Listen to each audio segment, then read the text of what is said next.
Scott, do women call each other queen because in medieval times only the rich could eat, so all queens were fat, and that's why they call each other queen?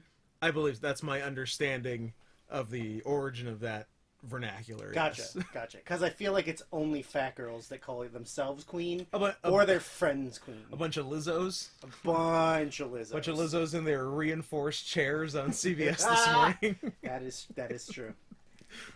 Yeah. Which I considered an early birthday present for me, even though it was like 6 months away from my birthday. Like, well, whatever I get is not going to be better than this, so I'm just going to call this my birthday present. Oh, I thought you meant getting yourself the Lizzo chair. Oh, no, that later, 6 months later, that was my birthday present to myself, right. yes. And then I booked myself on CBS this morning. Yes, smart man. So, Dude Dogs, we're back. We're back. Back in action. It's a real Three Ninjas at Mega Mountain situation. High noon at Mega Mountain. High noon at Mega Mountain situation. Please. Which, spoiler, is both of our number ones for the year 2016. Yes, the year 2016. Which we're doing today. The year of our Lord. And by our Lord, I mean God isn't real. Oh, and... I was going Allah. Oh, I mean Allah, yes, but... Okay, there is no God, but if there was, it would be Allah. It would be Allah. Can we agree? Two things I know. Women can't drive. And Islam is the one true religion.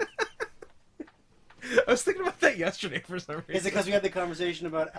it was. I'm like, why was I randomly thinking that women shouldn't be allowed to drive and that Islam was the one true religion? Here's a real Sophie's choice for everyone. Yo. Yesterday, there was... and not to get too political on this podcast. Sure. There was... On this podcast, whose logo is the Twin Towers. Well, we do talk about 9/11 a lot. A lot. And our favorite movie is Remember Me. Yeah, Remember Me. Yeah. Or when Anthony Jeselnik had his first TV show, and 9/11 Babies. Yes. 9/11 Babies is referenced quite a bit by me. Yeah. So yeah, there's a current political climate that's not great, and there was a trading of gunfire and fighting between Azerbaijan and the other one, Armenia. Which by the time you hear this, there might not be a world anymore, or it might have already done, or and we're never going to get nothing. it. Yeah. But so the Turkish are siding with Azerbaijan because they are Muslim. Hate Armenia. And hate Armenia. They really God, hate I don't know Armenia. I don't know if Armenia fucked Turkey's wife or daughter or dog. Goat. Do yourself a favor, people who are not educated in history, but just look up Armenian genocide. Do yourself a favor and start denying the Armenian genocide. They hate it. I like the idea of your far ancestors committing genocide and then denying that it happened. It's awesome. That is hilarious. What are you talking about? But obviously Turkey, who are an Islamic country, are supporting Azerbaijan, who are I looked it up, are 98.9% Islamic. But it's that 1.1. The 1.1 is Christian and other. Yeah, it'd be like... It's 0.8 and 0.2% or something. Like some Eastern Orthodox shit. Yeah. But it's Muslim. It's Muslim. So Turkey is backing them, but of course, Russia is backing Armenia for no other reason than they want to go in and then say, oh, hey, we helped you win that war, but by the way, we're just going to run your government for you. You're part of Russia because now. we know what's best for you. We want to protect you from this happening again. Yeah. So welcome to the team. But I was saying to Scott, if this does become a bigger conflict, who does America choose? Because one side is Russia, and one side is Islam. Who do you choose? Or do you just start your own third side and fight both of them? Fight a trilateral war. I like that. I think you side with Russia because you're secretly siding with them already. And Bazinga. yeah, and also you get to say, hey, we're not aligned with Russia. We just also hate Muslims, but also we've been aligned with Russia for years. But also, Russia was the one that mobilized our infantry for us because they're the ones telling us what to do. Yeah. So, could you imagine a USA where they actually had a good option to vote for? That'd be interesting. It would be quite interesting. Should have looked it up what date this airs. I don't think the election will have happened yet. It'll be close. What are we at? Maybe next week. 2, 3, 4, 5, 6. It might be the week. Late October? The week before Yeah. the election. So 2017, we will know that Trump won again and is in power for another 18 years. That's correct. And then he'll... Trump 2032, baby. No, he doesn't have to run. He's just going to Putin it where he changes the rules. Oh, where he changed it, where he was the president for a while, but then he becomes prime minister, and then that is the more important one? Yes. I am no longer president. I am prime minister. Now I am no longer prime minister. I am the Duke. The Duke of America. And that is the highest. The vice chancellor, the viscount, yeah. Just change the title and then say, "Well, you said I couldn't be president for more than 8 years. You said you no. Didn't say I couldn't... You said no homers. Yeah, but... well, we're allowed one. So I don't think I've ever been more happy in my entire life that my family, when they immigrated here from other places in the world, when they were going to choose the USA, decided to choose Canada instead. Yeah. Because my family originally went to Arizona and was in Arizona for all of a year and then was like, fuck this. And moved up north. So thank God my great-great-grandfather had his shit together and realized that it's a bad place to be. Nothing like moving to like the Wild West of America and then realizing, oh yeah, this is a dumb decision. This state's going to be real weird on immigration in 100 years. And trans rights. Yeah. Because isn't Arizona like one of the most like anti-trans states? Yeah, North Carolina's the one you always hear, but Arizona's not good. Yeah, but they're West. The West is supposed to be okay. Yeah, but it's Cowboys. But it's also Texas is also kind of West. So. Yeah. And Texas is bad. Yeah, there's West and Wild West, and those are different. The Wild West. Yes. Wiki Wild. Where you get to make cripple jokes and black jokes. What a movie. Yep. What a movie. A movie. Did we determine... Turned down the Matrix. Yeah. To do Wild Did we determine if Kenneth Branagh calls him the N-word in the movie? I don't know. I don't know I can't remember if it happened or we joked about it happening. I think we joked about it because that's pretty ballsy for a quote-unquote kids movie. Yeah, it's like PG. Yeah. It's not PG-13. And also, like, Kenneth Branagh is like one of the most acclaimed actors of all time. That hasn't stopped him from doing some shit. Yeah, but I can't imagine he would be cool with it. I feel like he's a pretty, like, liberal dude, and I can't imagine... Oh, no, I'm sure he is, but I'm going to say a hard R in this movie. But also, his craft comes before all else. So if it called for it, he would have to do it. He is pretty method. Yeah. That's a tough one. I guess we're going to have to rewatch the entire movie. I guess we're going to have to watch Wild Wild West again. Yes. Wild Wild West starring Will Smith, who has never made a good movie. 0 for 50. Whatever it is. I mean, he's made maybe one kind of okay movie in Independence Day. Pursuit of Happiness. Oh, sorry. Oh, yeah. Collateral Beauty, was that the one where he saw, like, ghosts of things or whatever the fuck it was? That looked so stupid. I don't even know what it's about. I just know it looked bad. Yeah. Bright, that's a good one. Bright, they're making a sequel. I heard. Exciting. Yeah, I don't know. I'm gonna watch Gemini Man at some point just because it's Ang Lee and I want to see what weird gay stuff he does. Yeah, I hope that old Will Smith and young Will Smith fuck. I think you're going to be disappointed. But he loves the gay stuff. He does love the gay stuff. Okay, he literally made one movie about gay cowboys, but I'm assuming that he loves it. Well, Pi and the Tiger were both boys and they fucked. So I guess he's made 2 gay movies. You've made a very valid argument for this. What other movies has he... Mission Impossible... No, that's John Woo. I'm pretty sure Hulk and Nick Nolte, both in monster form, fucked. Nick Nolte? Was it Nick Nolte? Yeah, wasn't it? Wasn't it Gary... Tim Roth? No, you're crazy. It's Nick Nolte. Look it up. I don't give a shit. You do give a shit. Tim Roth is definitely... I commentated that movie in the year 2020. All right, well, I believe you. It's Nick fucking Nolte. Is it Hulk or the Incredible Hulk? Which one's which? It is Ang Lee's Hulk. Ugh. It is Ang Lee's Hulk, Edward Norton's The Incredible Hulk, Mark Ruffalo's The Incredibler Hulk. The Incrediblest Hulk. I mean, Nick Nolte's in it. He's the bad guy. Is he the bad guy? Yeah. I always thought... He ends up being the bad guy. I always thought that...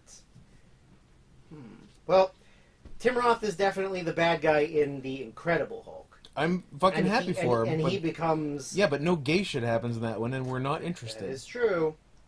Yeah. Well, I mean, Nick Nolte's definitely in it, so I'll take your word for it, because I haven't seen this movie since the year 2004, probably. I hadn't seen it until this year. Oh, the only thing I remember about it is whenever we used to go hang out places and somebody would say, like, let's watch a movie, I would always suggest bringing a movie. I would bring one, but I would always take the disc for the Hulk. So, like, the case would be for something else. But the disc would always But then be I'd go to put it in, and we'd put it in, and then literally our only option was to watch the Hulk, because it was the only movie I brought. So I did it to my friends, like, 3 times. They fell for it. Until you didn't have friends anymore? No, until we just, like, I didn't think the joke was funny anymore, so I stopped doing it. But literally, like, we went to Darren Pisa's. There was, like, 20 people in his basement. We were all going to watch a movie, and I brought the case for whatever. I think The Game, starring Michael Douglas. It's a good one. And then I, like, pop the disc in, and then it starts to play, and then the screen comes up, and they're like, oh, what the fuck is this? And I go, whoops. The wrong disc. I must have put it in the... Sorry, guys. So then we had to watch the Hulk, and then the second time... Like, I had said, oh my god, wouldn't it be so funny if I brought the Hulk again? And then some people were like, ha ha ha. And then I was like, fucking oops! Oopsie! So, we had to watch the Hulk again. And then the third time, I think I said I was going to do it. Like, I was like, okay, I'm going to bring this movie, but I'm going to bring It's the going to Hulk. have the Hulk in it. So I'm like, so somebody else should probably bring a movie because I'm only bringing the Hulk. And then I did it, and no one else brought a movie. I told y'all, motherfuckers. And I was like, hey, I admitted it to you. Yeah. I admitted we were watching the Hulk, and you didn't believe me. So that's on you. This is on you guys. That is 100% on you. So... Yep, that was the Hulk. So you've seen it like 8 times. Like probably 4. Or yeah, probably 4 times, I think. Obviously, Nick Nolte didn't make an impression on you. Yeah, it was also before I had several concussions and my brains were garbage. That's so, true. You know, I don't remember a lot of things. I guess I remember the second one more because I'm more of an Ed Norton fan than an Eric Bana fan. Yeah, I never saw the Norton one. I mean, it's Ed Norton as the Hulk. It's exactly what you expect it to be. Is there a standalone Ruffalo one or not? No. He's just only Hulk done in the Avengers and other stuff like that, yeah. I think there might have been talk of it, but I feel like the Hulk isn't really that appealing as a solo character. Uh-huh. Because when he is the Hulk, it's not like you can really do a lot with him. Yeah, well, I've been told that you wouldn't like him when he's angry? Do you know what? Accurate. Okay. Accurate statement, yeah. And also the fact that... He's got magic shorts. He has magic shorts, yep. So there's no green dong? They're jorts. Yeah. Yeah, they're very, very elastic. I think they explain it in the Ang Lee one. Yeah, I think they do. They're like they're a special some fucking bullshit. Some fake material that doesn't exist. Yeah, they're made of vibranium. Sure, they're made of the same thing as Captain America's shield. It's the only thing that can keep his dick in. Yeah, it's indestructible dick syndrome. IDS. Yeah. Anyways. So we are at the year 2016, and we're gonna try to break the streak, to break 2 streaks. One is to not keep doing each podcast longer than the last. This one would have to be over 3 hours. To the point that the last one was 3 hours. So we're gonna try to tighten this up. Second of all, we're gonna try to break our kissless streak that's been going since 2013. This one's possible. Now. Another thing we discussed at the end of the last podcast, but now I'm going to bring up at the beginning of this podcast. Mm-hmm. We're going to spend a little less time talking about the movies we didn't pick for our list, and a little bit more time for the movies we did pick, considering by the time we get to the end of that 3 hours, we're pretty out of steam. Yeah. So it's kind of silly to get to number one and then go, yep, this is my It was number one. good. It's Anyway, we'll see you pretty next good. week. That's the end of the podcast. See you later. So it's going to be a lot more speed through the honorable mentions. We're gonna do a lot more speed. And then, I mean, I'm down to do some speed. Yeah. But is it an upper or a downer? I don't like downers. I don't like uppers. Is speed an upper or a downer? Well, I don't know. Maybe it speeds you to It sleep. speeds you into slumberland. If it speeds me to sleep, I'll take it. I think heroin is that kind of speed. I'll take some speed to sleep. And yeah, I'm also downers only, man. Yes. I don't like getting amped up. I like Yeah. getting nice. Yeah, I get uppers. I'll have coffee. Downers, I'll straight up shoot heroin. And poppers, you'll pop. Poppers, I'll pop. Yeah. Whippets, I'll whip. It's a whip. Drugs are fun. Make Drugs sure you are do fun. them, but only if they're downers. Yeah, and don't get addicted like a fucking pussy. Just do them on Fridays. There's or a, there's a something. lot of pussies. Yeah. I mean, mine is always a Friday or Saturday Yeah. situation. I don't do it during the week No, because I've got fucking I've degenerate. got so many things to do during Because the you're week. so busy. I'm so busy eating Popeyes in the middle of the day It was a good Popeyes. and having a nice poop. Canada finally got the good Popeye sandwich that came out in the States like, I don't know, what, 7 years ago that everyone Yeah, was all whatever- hyped about? Whatever it was. Because it was funny. Pre-quarantine. It was funny because way pre-quarantine. Yeah. Like over Well, a year. There's only two times. There's pre-quarantine and quarantine. True. That's it. Those you don't are the get only you don't get an times. option. But it's funny because Popeyes did put out a sandwich in Canada at the same time that everyone was all hyped about the U.S. one. Yes. And we were like, let's go check out the sandwich. And we got it. And I'm like, this isn't very good. And then, I don't know, I guess it took them a year to import the right materials. And now they got the good sandwich. And guess what? It's really good. How hard is it to get that though? Bread and chicken. even if you can't like directly import it from the U.S., why can't you just make it here? It's impossible. We don't have the mines for it. The science doesn't match up. The bread mines. Prove to me The that bread it's- mines of Montana. Yeah. Anyways, so we got a lot to go through. Yeah. This year, not as hard as other years. It actually ended up being a lot easier to make a top 10, I feel. This was not as bad as 14-15 for sure. Yeah. Still good stuff. So really good still stuff. some good stuff. I had 15 movies that had to be in my top 10. There you go. So- As opposed to what, like 32 last time? It was I feel like it was legitimately in the low 20s. Yeah. Still some good stuff, but it was easier to make a list. I did have to I made my list before Scott got here, Yeah. and then while Scott was making his list, There was I reread my list An and went, emergency change. son of a bitch, this is out, this is in. So, things can always change. I did my standard setup of doing a list 15 minutes before we start recording Yep. while having a series of panic attacks. Yep. At least this time, you had to watch some trailers to remind yourself, Yep. so that's always good. So I guess let's get some honorable mentions going. Let's blast through some good movies that we didn't rank anywhere. A movie that we'll start with that I saw in theaters at 10:45 at night and was over 2 hours long and made me miserable, but then watched it like during the regular daytime hours and it was much better. Martin Scorsese's Silence. I Do not watch it that late at night. I remember you telling me about your theater experience with that, and I think that's the reason I never watched it. Kelly and I were both very tired. Yeah. And at the 2:10 mark, we both looked at our phones, and it was after 1 o'clock. And you're like, And we're Jesus like, Christ. what is happening? If you enjoy Andrew Garfield crying a bunch, then this movie is for you. Okay. He was crying because he hadn't come out yet. Then I wrote down Sully. Not bad. Swiss Army Man. Swiss Army Man was fun. I watched that quite recently. Yeah. Interesting, weird concept. Even though I don't like Paul Dano, pretty good. Interesting, weird concept, and the Daniels, The Daniels. who made it, apparently one of their things was because they wanted to make they wanted to see how good they were at making movies, basically. So what they did was they took two things that they hate and if they could make a good movie with that, they know they did something well.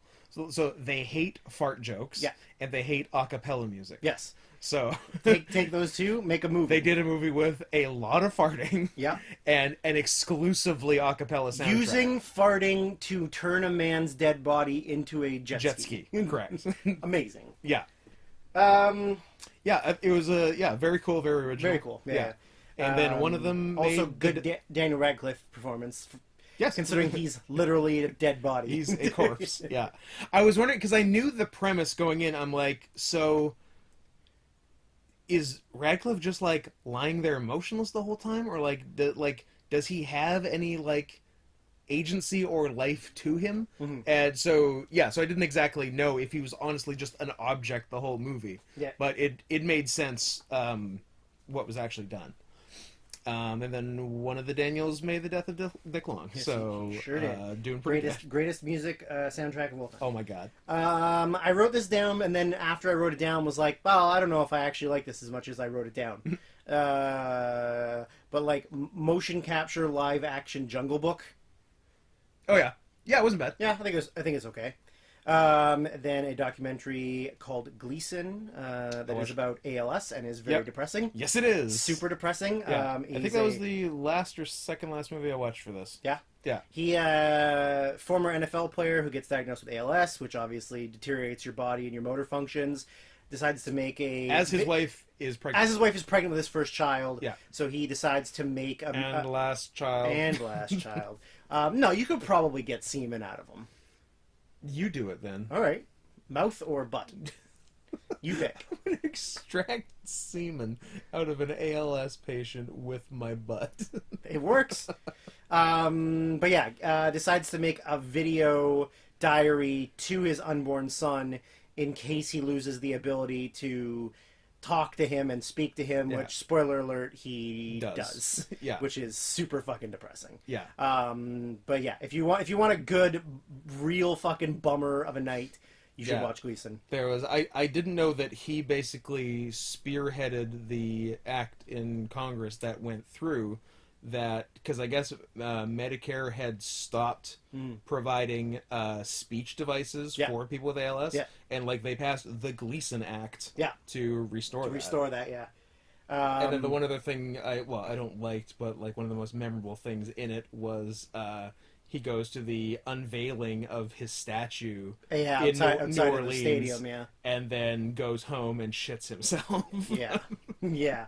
What, like that was a real up and down day. Just the ultimate fucking bummer. Just like you know, like seeing his wife deal with it, and then like he keeps getting angry and frustrated at everyone, but like it's not like he literally just is so upset and frustrated at his life. And who fucking wouldn't be? And he was like a top athlete, playing professional NFL football. He was a small linebacker. Yeah, he was. But he was good. He was mostly special teams though. I guess. Yeah. Yeah, but yeah, he was good. He was the one that had the first big play in the Superdome after Hurricane Katrina, which is like the thing he's known for. And that's what the statue was. The statue was him blocking the punt. Yeah. But yeah, super bummer. So if you really want to get sad for an evening, watch that. Midnight Special. Yeah. I watched that a little while ago. I sort of knew the concept, and I really liked the concept. I'm like, this seems like my kind of movie. And it was good, but I wanted it to be better. I can't even really explain. I'm not super big fan of the ending. Yeah. I think the ending's okay. I think Michael Shannon and Joel Edgerton are like fucking rad in that movie. Yeah, I mean, great. Michael Shannon's literally good in. Like, what's one thing he's not good in? Even in Man of Steel, he was the best part. How about you can't think of one. Pottersville? No, he was good in that too. He was. The movie was bad. He was good. A nice little documentary about Hayao Miyazaki called Never Ending Man.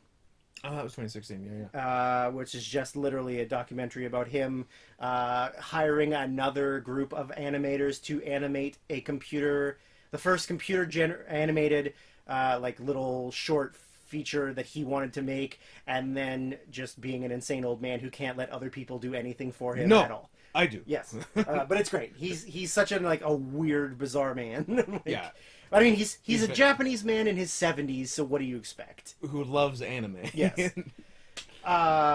Surprisingly good M. Night Shyamalan movie, Split. Yes, Split finally broke the Shyamalan streak of arguably every movie worse than the Don't previous. worry, that streak will go back. Coming back with a With a vengeance, vengeance. with glass. The You fan of disappointing character deaths? Might I suggest glass? if you don't like having everything wrapped up in a creative or interesting manner, watch Glass. A director that I like, and I don't think it's his best movie, but I still kind of enjoyed it, which was Oliver Stone's Snowden. Oh, I didn't see it. Who played Snowden? Joseph Gordon-Levitt. Right. Yeah. A terrible Nick Cage performance in that movie. Nice. Actually won him a Razzie. Nice. But the rest of the movie is pretty decent. It's literally just it's about Edward Snowden. Yeah. And then it ends with them interviewing him in Russia when he's hiding out in a hotel. Oliver Stone so often disappoints me. I don't go out of my way for him that often. I think after W, I'm like, this just sucks. Yeah, I mean, he peaked early. Yeah. Like he made some really good stuff in like his earlier career, and then now it's all about him being a bitter old man who hates the system. Yeah. And then just making the same movies. Because like Any Given Sunday's great. Yeah. Natural Born Killers. Natural Born Killers is excellent. Yeah. I mean, Platoon is fucking rad. Yeah. Number one movie of the year I was born. Then I wrote The Founder, which is Michael Keaton as Ray as Kroc. the man who destroyed two brothers' careers and created McDonald's. It's very good because like he's an excellent villain. Yeah. Like he's an excellent bad guy, so it works really well. And then the two you feel very bad for the two guys that created it and then got it stolen from them. Yep. Allied, which is a Brad Pitt and Oh yeah. is it Angelina Jolie? No, it's Marion Cotillard. Marion Cotillard, yeah. Yeah. Like espionage World War II film. Yeah. Really good. Ending is a complete fucking bummer. I usually don't put a lot of horror movies on this, but there was a couple good ones this year. So one of them was mostly in concept and also in insane reveal of Don't Breathe. Creative concept of a blind man who's in a house alone, and they break in to steal money from him. But then And it's surprisingly rapey. Oh, the ending is very rapey. Yeah. But Good stuff. it's good. There's a Miles Teller boxing movie, Bleed for This. I remember that. That's pretty decent. Anyone who's ever talked to me about anything ever knows I like shark movies, so I'm going to put The Shallows on here. Also, because I like Man vs. Based on the song by Lady Gaga and Brad of Cooper? course, yeah. A pre-based on a song that hadn't been written yet. Correct. But I like Man vs. Nature. I like one character movies, and I like shark movies, and it's got all three of them. And like Blake Lively is fucking super hot, so yeah, it's good. It's good for me. I don't know if it's good for everyone else, but I like it. I mean, I can keep going unless you want to start going. I'll throw some I still down. have a bunch more written down. Couple animated ones you told me to watch. Kubo and the Two We'll come up Strings. later. Okay. My Life as a Zucchini. Also very good. Yep.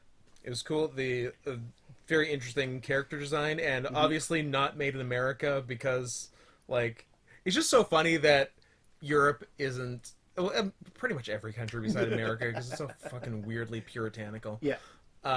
Just like isn't afraid, even like in literally a kids movie, to go like, why is this girl at the foster home? Oh yeah, her dad brutally raped her. yeah, exactly. I mean, they're not afraid to just be like, oh, bad things happen to kids. Yeah. It's not just adults. Like, kids' lives get fucking ruined too. Yeah, so that was pretty good. Yeah. The Nice Guys, which I wouldn't have watched if you didn't tell me to, which absolutely. was very like much more fun than I was. I just thought it was like a whatever 70s crime thing, and it was like very fun, like upbeat writing. Yep, surprisingly a good performance by Russell Crowe, who hasn't been doing a lot of good stuff. It was the correct, like 2010s Russell Crowe role, like fat, fighty, kind of old, and kind of a gruff asshole. Like exactly. Yeah.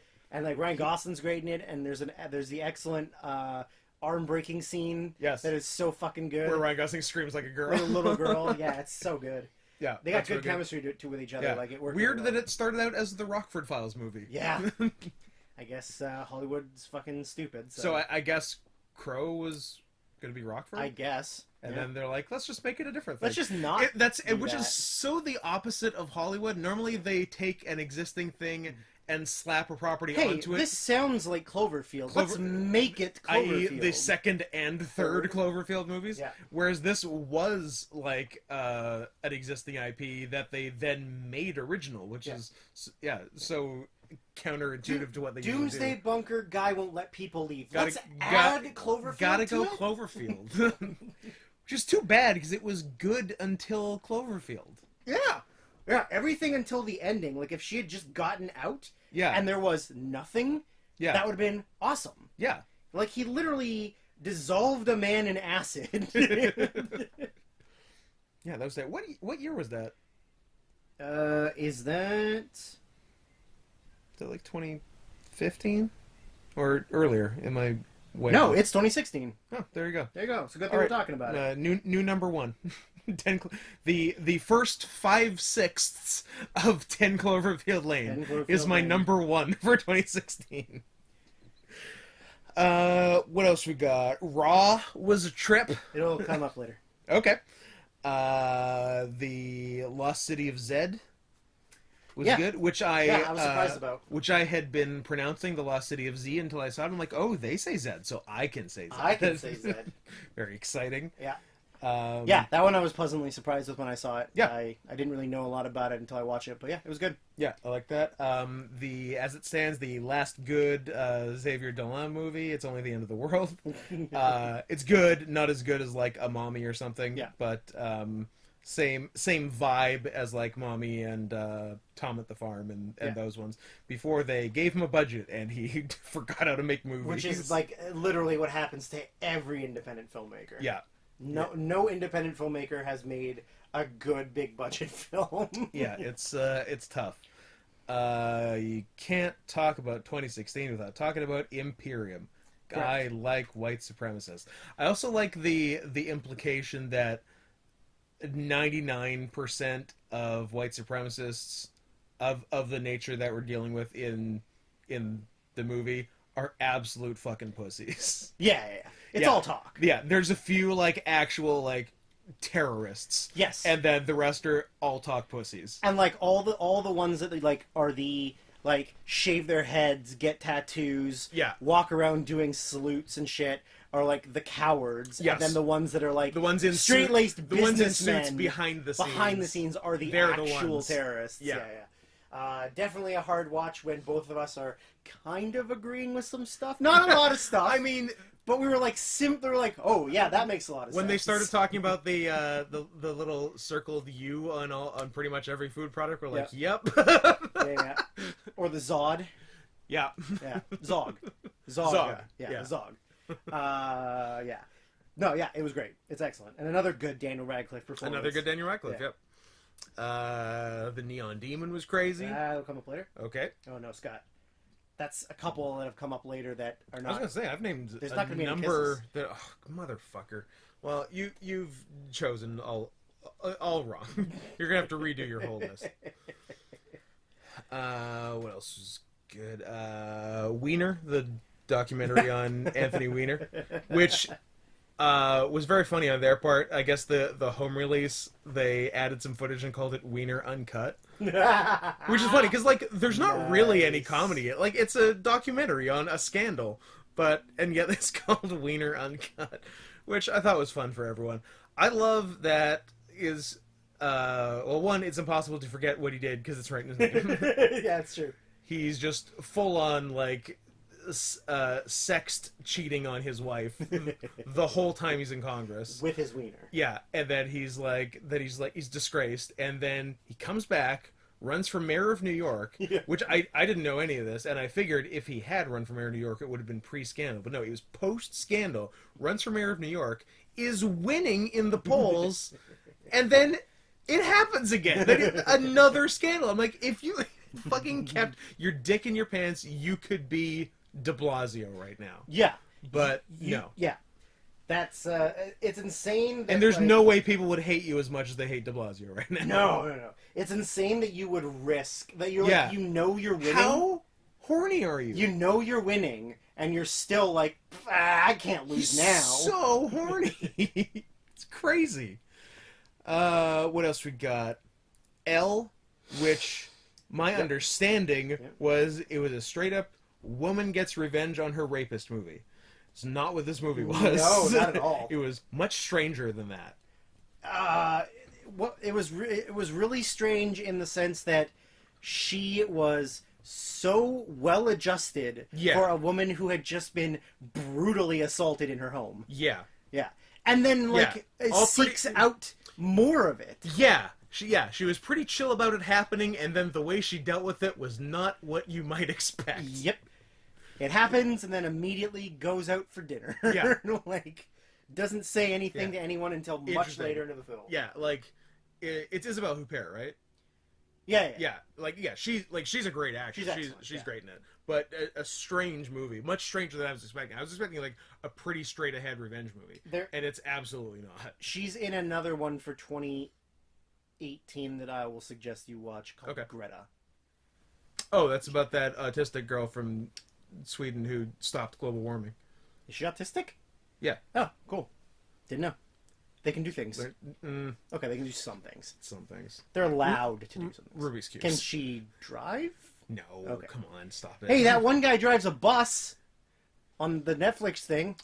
In Australia. Ah, that's true. I mean, take your pick, you in Australia. autistic or drunk. Yeah. Those are your options for bus driver. Autistic, drunk, or giant spider. Yes. Something's gonna kill you. We got a redback driving today. What else we got? One of the better of the genre of. You're going no? I don't know. Keep going. Shaking your head and going. Mm-mm. One of the better of the 2010s girl coming of age movies, Edge of 17. Excellent movie. Yeah.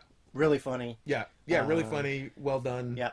Well acted. A little too old for me. I'm more of a True Grit era. But you're more of an Edge of 10. Edge of 10, but whatever, What else? Oh, nominated for a Golden Globe, and then everyone thought it would have Oscar talk, and then was absolutely forgotten. Sing Street. Yeah. Yeah. That everybody was talking really high on that. Yeah, and then nothing. I mean, the Globes definitely, I think, are a lot more like. How do I put it? Like, the Academy Awards is a lot more, stuck up and, it's more prestige. Prestige, whereas, the Golden Globes is let's give Sylvester Stallone a Golden Globe. And also the way the categories work, because... Comedy, drama... comedy/musical, and drama. And it's a musical, so, yeah. But it was cool, I liked it, and the music was great. I don't like musicals, so I didn't enjoy it as much. I mean... Do you call... I just don't like... I don't know if it qualifies as an actual musical. I just don't like ensemble singing movies, where people are even if they're putting on a musical in the movie. Yeah, this was at least contextual to I don't like it. Yeah. I don't know why.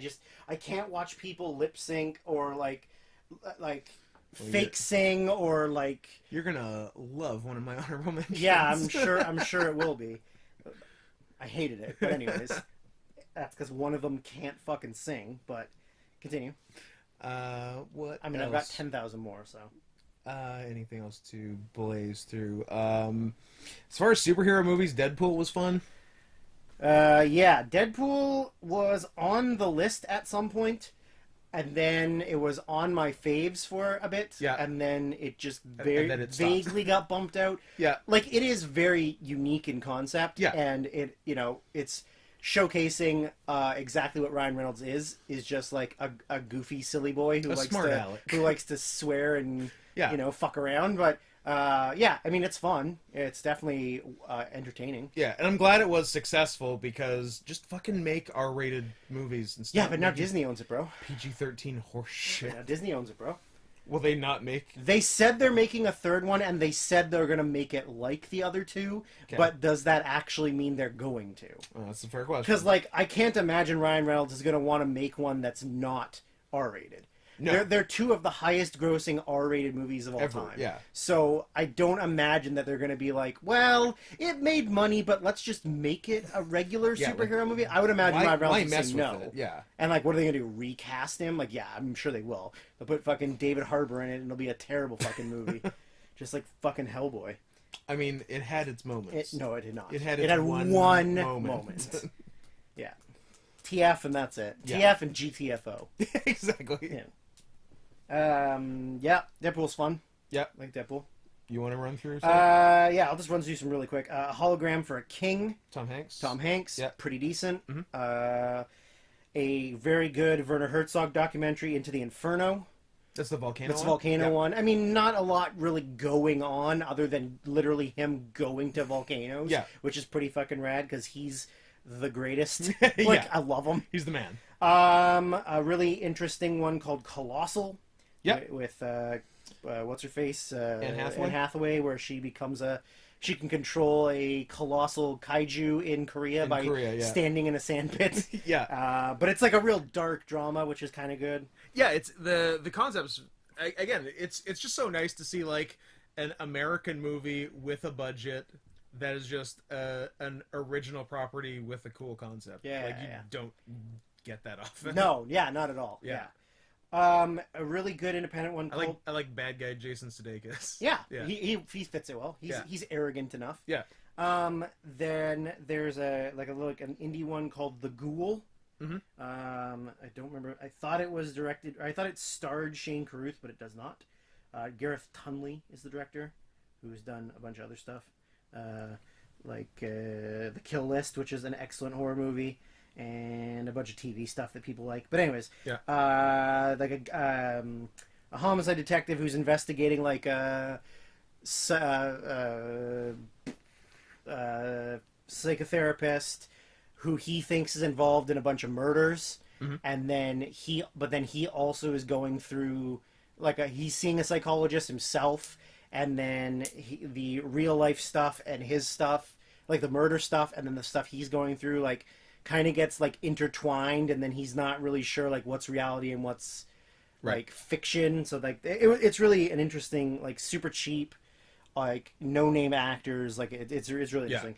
A really good documentary called The Eagle Huntress, which is about the history of eagle hunters in Mongolia, Right. and it's the first ever female to do it, and then she like is going for these competitions, but it's very against the grain of, only boys do this thing. So pretty good. A cool Iranian horror movie called Under the Shadow, which is about jinns, which is pretty sick. I like jinns. Jinns. It's a real wishmaster. It's real Wishmaster, yeah. But it's pretty good. A surprisingly good, corporate, thrillery kind of thing called Money Monster. Julie Roberts. Yeah, Julie Roberts and George Clooney, and directed by nope, name is gone because my brains don't work. Jodie Foster. Ridley Scott. No, Jodie Foster. Tony Scott. Directed by Jodie Foster. Tony Scott. Tony Scott's dead. Yeah. And he was dead at this point. He was. Yeah, Jodie Foster. He jumped off a bridge. A bridge or a building. He had terminal cancer and he just Yeah. wanted to fucking die. I don't blame him. But yeah, like political analyst guy, like one of those. What's that guy with all the buzzers and the horns that tells you to buy and sell and Kramer, Mike Kramer. Mike Kramer, yeah, like a Mike Kramer type, but more serious. A Mad Money. A Mad Money. A Mad Money man. Who tells people what to do, and then this guy ends up losing all of his money, and his wife leaves him and stuff, and so he literally goes onto the show with a gun and holds him captive until he admits that he like fucked over all these people, and yeah, and then of course it kind of is like he realizes that he's the shitty guy and the guy with the gun is the good guy, and so he needs to like convince everyone to just let him. So he lets him murder him. Well, he lets him finish. He allows him to finish. Then he finishes. It's a dominance thing. Yes. And then I assume this will come up later, but it just didn't quite make my list, which was Operation Avalanche. Yes. and then a horror that is a feature-length version of one of the little skits in the first VHS movie called Siren. Okay. Which is, have you seen the first one? I believe I have. The girl who they get her to the hotel room to have sex with her, and then it turns out that she's like a creature. So yes. they made a feature-length version of that with her origins, and Gotcha. it's good. It's really gory. Cool. Maybe this comes up. I don't think it makes your list, but I think it makes your favorites. So I think I'll come back to it. Ketty? Actually didn't. Oh. So we can talk about it. Ketty, excellent little documentary about... Let me tell... I'll tell you, before I did anything, like when I originally was just writing down movies for every year in January or That was your number one. It was not my number one, but I, for a few years, I had some that I was pretty sure would not make the 10, but I put them tentatively in the honorable mentions. Mm-hmm. And the three I had, none of which ended up making it. Right. Was all animal themed for Gotcha. For 2016. It was Ketty, Keanu, and Zootopia. Good list. Good list. Ketty documentary about street cats in Istanbul. Yeah, not Constantinople. Not Constantinople. Sorry. Why did Constantinople? You blew it. You blew it. Oh, Where is it? Istanbul to Constantinople. You have no idea how upset I am with myself right now that you blew that I joke? couldn't get that out. I'm so mad. God damn it. What's it like living with autism and also hating yourself? Well, I don't know. I feel like if I had proper autism, I'd have got it out and then told you the year, month, and day the song came out. Putting on the Ritz? Is that what it's called? Yeah. Dancing on the Ritz? What's that another song? Fuck! Anyway, let's talk about something else. Anyways, I'm mad. So street cats in Istanbul and how the community of people that run like the little shops and the fishermen and how they all interact with them on a daily basis. When Scott told me to watch it, I thought it was like fucking leopards and shit, just like wandering the streets of Istanbul. Which is pretty And rad. people were like, I'm cool with it. Like, they don't really come to us. Like, we don't fuck with them. They don't fuck with us. It's a cool situation. Nah, it's just kitty cats. But yeah, I mean, honestly, it's a very heartwarming documentary. It is. Like, if you want like if you want to watch Gleason and bum yourself the fuck out, and then recover fully, watch Ketty. Because, have a little Ketty, you know, it's just like these people that like, they're street cats. They're not pets. No. They just live in the streets, and like sometimes they sleep in their shops or like whatever, but just how they treat them like real, like they're important. Not like they're like pests. They treat them better than a lot of people. They treat them better than the homeless street kids. Yeah, a lot of them like eat better than people who live there. Yeah, there's one cat that gets one just has like a fancy cheese. Yeah, one has like a standing appointment at a deli. Yeah, it's adorable because he goes up to the window and paws at the window. Yeah, and then they'll like make him his food and bring it out and present it to him, like some slices of turkey and some like fancy cheeses, and then they just give it to him, and that's like his daily meal. Yeah, it's like, great. He eats better than like any of the kids that live on the streets. Exactly. Yeah, it's great. It's super fun.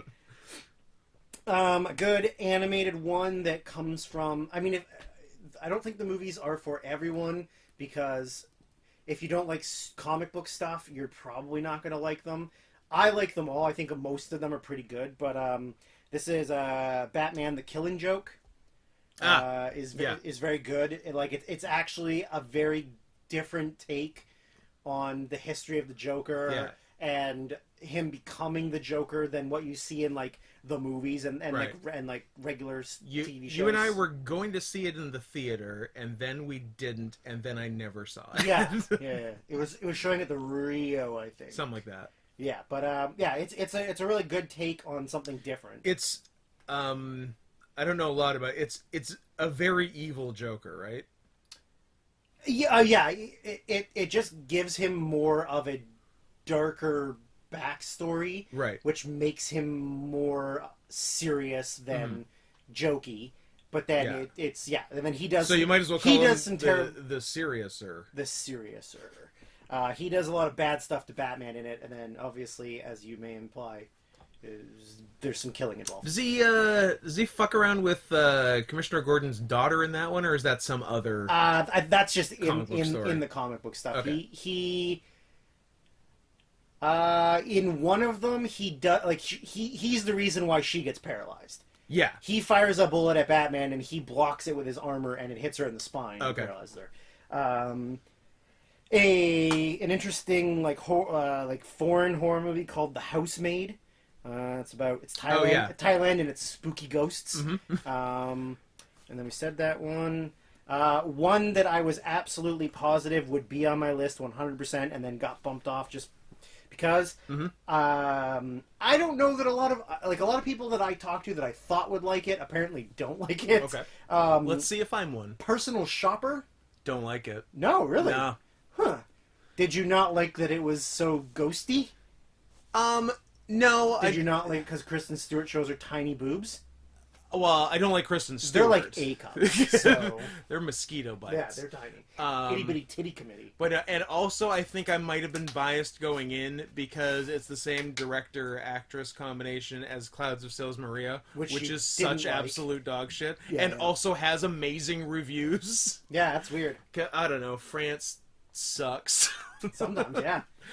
I don't know. I liked it. I liked the spooky unknownness of it, and just her being alone in that house and trying to communicate. And stuff. There's definitely some like perfectly good stuff in it and concepts, but I just didn't like the execution, and Kristen Stewart sucks. Yeah, I don't like her either, but I actually surprisingly enjoyed it. I got The Girl on the Train. Yeah, that's pretty good. Has some pretty interesting reveals, especially towards the end. I forgot to write that down, but that was pretty good. Yeah.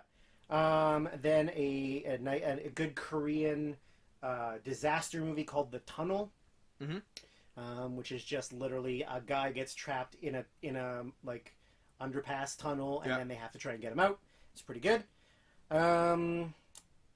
One that I had said to Scott that I found really hard to get through, maybe because it was length, maybe because I watched it at 10 o'clock at night, was Tony Erdman. Yeah, you gotta stop watching 2.5-hour movies after 10. I had to get through it to do the podcast, Yeah. It was like one of the only two I had left, so I had to power through it. Not bad, just... there's not a lot of like super exciting things that go on. There's some good comedy to it. There's some good both actors are very good. Yeah. Both lead performances are really good, and I liked how realistic the end was. It wasn't a pure happy ending. Or anything. It was like, this is how it would actually go. Yeah, this is what real life is like. Yeah. And then I wrote down The Salesman. Will come up later. It'll come up soon. Oh, okay. Yeah. What else did I write down? As you mentioned, I think it's on your favorites, but I wrote Keanu down. It was, but it's not anymore. Key and Peele are excellent. Key and Peele rock. It's great. There's nothing that they as a group, as a pairing. Everything they do is great. Yeah. Separately, one of them is much better than the other one. Key. Yeah, Keegan-Michael Key is the better one. Yeah. For that Netflix show that got canceled before the first season was over, but they'd already filmed the second season. Oh, yeah, with the Friends from College? Yeah, which I watched. What? Do I need to watch it? Nah, it's fine. Okay. It's whatever. Unless you're like gay Fred Savage. His husband is Billy Eichner. That's a pair. Yeah. He's a little toned down. Pair of curly-haired fucks. Absolutely. Absolutely. I got a couple more. I don't know if I'll just do them. Just do them. I'm gonna say it. You don't get. I'm gonna say it. We're gonna move on. You're gonna say it. Yeah, you shut up. You shut up. And then we're gonna move on. I'm gonna say it. We're gonna move on to the next one. Moana. We're moving on. Boo! I saw what you gave it on Letterboxd. Yeah, it's fucking excellent.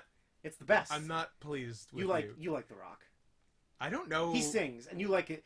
Do you not remember the Rock concerts he had? Come on. I was gonna say, I don't know if I like anything The Rock has done outside of a wrestling context. Hobbs and Shaw? Yeah. That was good. I'm aware that movie exists. Roman Reigns was in it. Oh, that's right. When he had cancer. It's pretty cool. All right, I got a couple left before I get to the ones that were like the really hard to cut ones. So yeah, I got a few before the hard to cut. I got After the Storm. That was a hard to cut for me. I really liked it. I just fucking love the director. Corey Ada's awesome. Yeah, Corey Ada's good.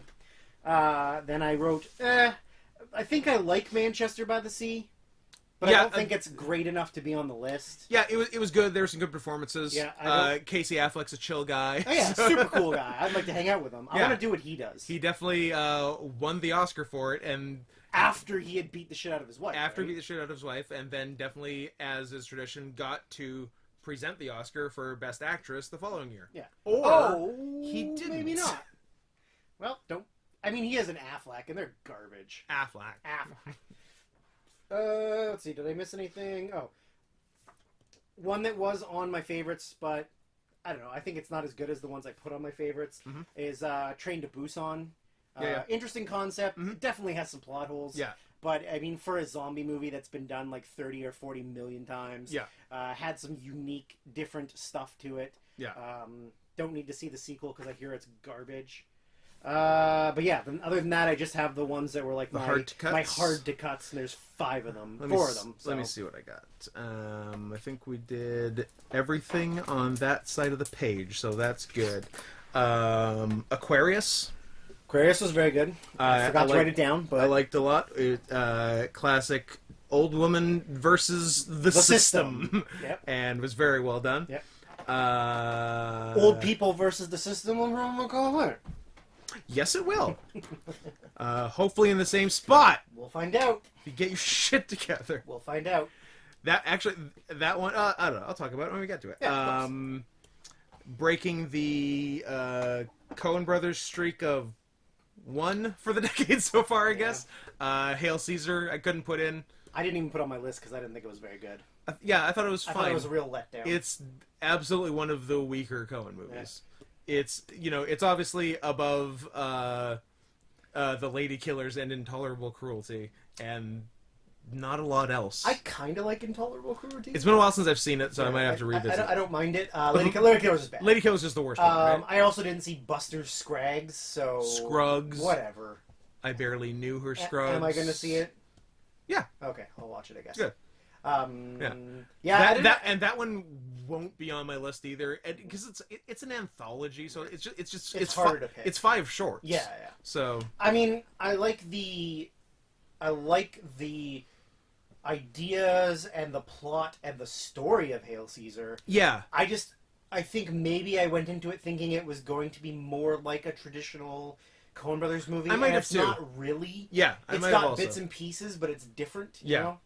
But I like the idea of McCarthyism Hollywood. It's good. It's cool, yeah. Like when you execute that stuff really well. Yeah. Not to get too off topic, but I just watched Good Night and Good Luck. Yeah. Amazing. It's great. Incredible. I've never seen it before, and it was like really, really good. Yeah, it's really good. Also stars George Clooney. Edward Armorow. Armorow. Which I think is a joke from News Radio. that I always remember. News Radio.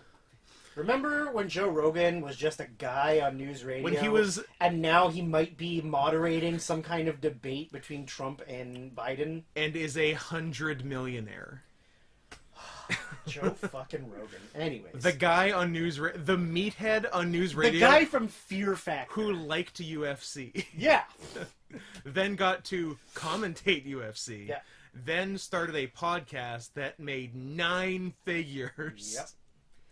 Yep. And, like, the longer it goes, the more right-leaning he becomes. Yeah, I don't know if it's, like, right-leaning or, like, libertarian-leaning. Yeah, or what. Libertarian, I guess, is but, what like, it is. he's... Joe Rogan, like South Park, like, has a lot of the right ideas, but often attracts the wrong crowd. Also, like, hates their audience. Yeah. I feel like Rogan he has everybody on, but I feel like he's a lot more willing to scrutinize and pick apart the left than he is the right. Like, which is probably because he probably knows he is, like, sort of part of, like, the media left. So he probably sees what's going on there and sees that the left isn't being scrutinized as much as the right from the mainly left media. Which is a super negative thing to do when you're a leftist. Yes. Because you're taking the things that you believe in and shitting all over them. Yeah. So that the people on the right side go, oh, I like this guy. Exactly. Because he shits on the things I hate. Correct. Like, what a dumb thing to do. Yeah. But anyways. And, like, very much the same with South Park. Very much the same with South Park. Yeah. Yeah. Which I've seen has been canceled in a lot of places other than the U.S. It's not... Is that true? Like, Yeah, it's not... It's like Australia canceled it. The UK canceled it. It's not being shown in reruns or like any of that stuff in other countries. Weird. I don't know why. But then also, like, Comedy Central has maybe said they're canceling it. They're not, though. Yeah. But, like... Yeah, it's signed through 2022. Yeah, but I mean, it's... Who fucking knows? Anyways. Yeah. Anyway. Enough off topic and McCarthyism. What else we got? So I got 4 left, so... I got a couple. Holy Hell, the documentary. Oh, yeah. That cult. Yeah. That was fun. Like, the classic cult starts out with good intentions, but crazy leader starts fucking everybody. And only he's allowed to. Correct. Yeah, no one else is allowed to fuck but him. Yeah. Yeah. Yeah, so that was good fun, as always. What else? A tough-ish one to cut. It was very good. Christine. What are you counting?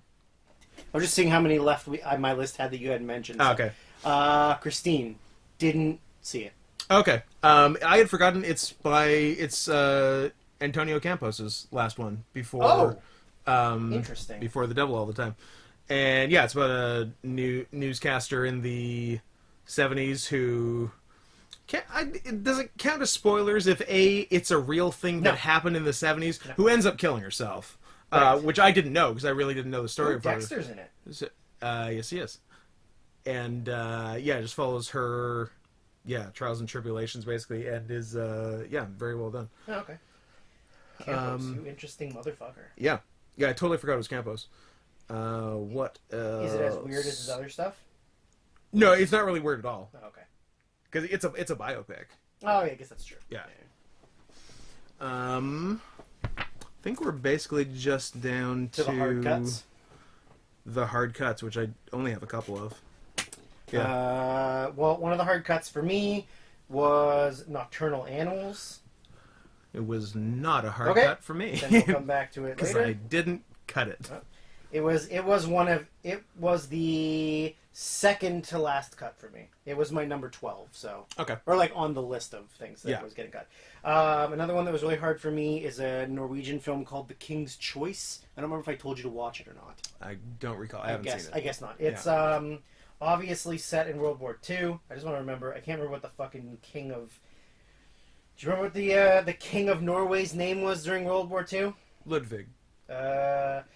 Hakon the Seventh. Fuck.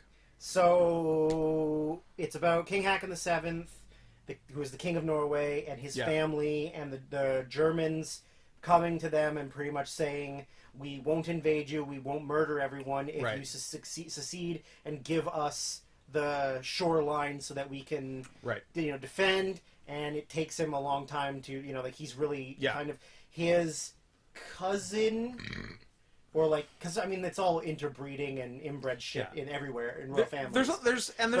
There's like 4 families in Scandinavia. Yeah, his cousin. There's the Andersons, there's the Thorensons, there's the Nilsons, the Svensons, the Skarsgårds, and that's it. Yeah, of course, and the Sarsgaards. Peter, the black sheep of a different family, because it's not the same name, but.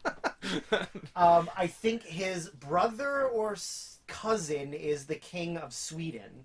Okay. And he secedes to the Germans. Yes. So then he has to make the decision of, is he also going to or not? They end up barricading themselves in their, family estate, and then he's getting all this pressure from, the Germans and then, the people, and then eventually the Norwegian military... decides without his permission to fire on German ships that are entering the canal, which kind of starts everything, and then he has to decide fuck, if I try and fight them, we're gonna get murdered. Yeah. If I don't fight them, then I give in, then we're a Nazi country, right? So it's very, very well done. It none of the actors are it's all Norwegian actors. It's not people you would know, but it's really, really well done. It's a very hard cut for me. Yeah. Hard cut for me, Lion. Will come up later. I thought it might. Damn it, That means we're down That's to, a lot, That means man. we're down to 7. We can only match 7. I mean, That's still pretty good. 7 kisses would not be bad. I agree.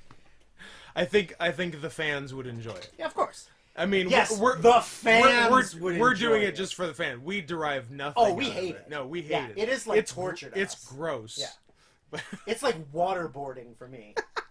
Waterboarding with someone else's mouth. With their saliva. Patterson, you're by your favorite director, Jim Jarmusch. Yeah, it's not that it's not that I hate him. Yeah. I just don't feel like I like his stuff that much.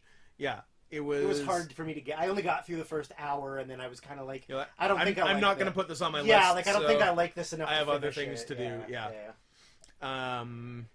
What else? got 2 left. Endless Poetry by Hodorowski. I didn't watch it. It's the second in, I think, what is still planned to be a trilogy with We'll see. the Dance of Reality from 2013 being the first one, with his son starring in As it. him. Is it as him or as his dad? No, I think it's him, isn't it? And it's him, I guess it's him. Yeah. It's him growing up being a gay poet. Pretty much, yeah. Being a gay Argentinian Jewish What a weird Polish combo. What a weird combo. director. Yeah, it's something. But God bless him, he's a delight. And then another hard cut for me, which I'm almost sure is on your list, which is just the kisses are dropping by the minute. Hell or High Water? Yeah, we're going to talk about that later. Yeah, I thought so. That's disappointing. I'm sorry. The 2 I have left that I think one for sure is on your list, and the other one I think is in your favorites, because neither have been mentioned. I forgot to watch them. We talked about Tickled, off air. Will come up later. Will come up later. And Your Name. Will come up Will later. come up later. Okay, interesting. So, that's... We're not going to have a lot even the same on That might have been 4 now that we're down to, unless those... Anyways. Yeah. I just want to go quickly through. I don't think I missed anything. Nope, my list is complete. Shall we do... So is mine. Shall we do worsts? I feel like this year had some really fucking bad movies, but like every year does. But this one, Yeah. So I got 2 big ones. I'm probably missing some. I wrote down 5. Sweet. I could have written down more, but there was like the 3 that were on the top of the list were so bad that there was no point in writing more. What are your other 2? A Cure for Wellness. Never saw. Is It's that Dane DeHaan, your favorite actor? Goddamn fucking Dane DeHaan, your favorite. You love him. Has he stopped getting work? I feel like I haven't seen him in anything. he's in a cooled while. off. I haven't Like seen him... people have realized that he's ugly and not talented. And then he's got a dumb fucking face. Yeah, I guess so. What was it about that guy? He's cute. That's not true. Oh, okay. He's objectively ugly and he's a bad actor. He's in some TV show called The Stranger. The Stranger Things? No, just The Stranger. It's on... Oh, that's that show where you sit on your hand for a while and then jerk off. It's on Quibi. That's not a real show. Only on Quibi. So good for him. And then he's in some other TV show on Sky, so it's Sky Original, called 000. Cool. And that's all he's done. Good for The him. last thing he did was Valerian and the City of a Thousand Planets. Really, that was his last feature? Yeah. That was what, like 3 years ago? 2017. So they actually, Hollywood got my letters. Yeah, I guess so. He was in some like straight to DVD. When I made a direct The Kid movie with starring about Billy the Kid. When I made a direct terrorist threat against Hollywood, they actually They listened. finally listened. They got rid of Ansel Elgort and Dane DeHaan. But I love Ansel Elgort though. I like him. No. I want him back. He was in one thing. He had a really good song. Did you hear his song? No. Was it as good as Vin Diesel's? You Can Count on It's better than Vin Diesel's, and Vin Diesel's is good. Don't get me wrong. You Can Count on Me. It's really fucking good. I'm gonna terrorist attack Kygo. He deserves it. He's given too many people opportunities that don't deserve him. I think that's true. So Cure for Wellness was one of them, and then I wrote down 9 Lives because come on, Scott, it's fucking terrible. I'm pretty and also sure it's got a was good. sexual predator in it. That cat raped so many people on set. That cat did rapes. Also, and Kevin Spacey straight up had one of his accusers killed. Did he really? Yeah. Nice. Yeah. It's pretty cool. He's a cool guy. Yeah. And he also Gets it. made the funniest video that's ever been on the internet. That is really funny. Like, creepy and, like... It's insane. Completely, like, lost... Like, it's one of those things where, like, you're so angry at being caught that you're just gonna, like, be angry at everyone. Yeah, and just make the most insanely tone-deaf thing that anyone has ever seen. Oh, yeah, you guys are accusing me of molesting people? Well, guess what? Here's what I wish I had done. I wish I had. If I had molested those people... Here's how I would have done it. He's a real O.J. Simpson of molesting boys. I'm still the president. Still the president. You can't take me out of office. But yeah, those are the two that I wrote down that weren't on my list. Yep. The three on my list. One. Yep. Not in order. Yep. Suicide Squad. That's on my list. Horrible. It's ungodly bad. It's also, but I'm not going to defend it because it's awful. Okay. But the idea that you had to turn Will Smith's character face because reasons. Because Will Smith can't be a bad guy. You couldn't put Jared Leto in the whole movie for reasons. I mean, that part's so funny. Like, regardless of Jared Leto being, like, looking stupid and being bad in it. And like mailing poo to his castmates to get into character. Of course. Well, he's a lunatic. He is, I hear he's damaged. He's damaged goods. But the fact that, like, the way that it was marketed, and then just fuck you. But also, like, it is the #1, like, maybe other than Justice League, it is the #1 example of, like, why Hollywood studios are complete fucking bullshit. Yeah. Because you literally, like, how do you take every DC character and every DC movie and just completely fuck them up? And it's because the studio can't stop getting their hands wet. Yeah. That's what they say. Dipping it in. Wet studio hands. But, like, this is, like, the prime example of, like, even if they had been able to make the version they wanted to make, it still wouldn't have been good. They should release the... But it would have been better. They should release the Snyder cut of this. Is it David Ayers? No, he's I don't fucking know. guy. I actually thought Snyder might have done this. No, maybe, I don't know. Snyder's not a good director, so the fact that he even gets...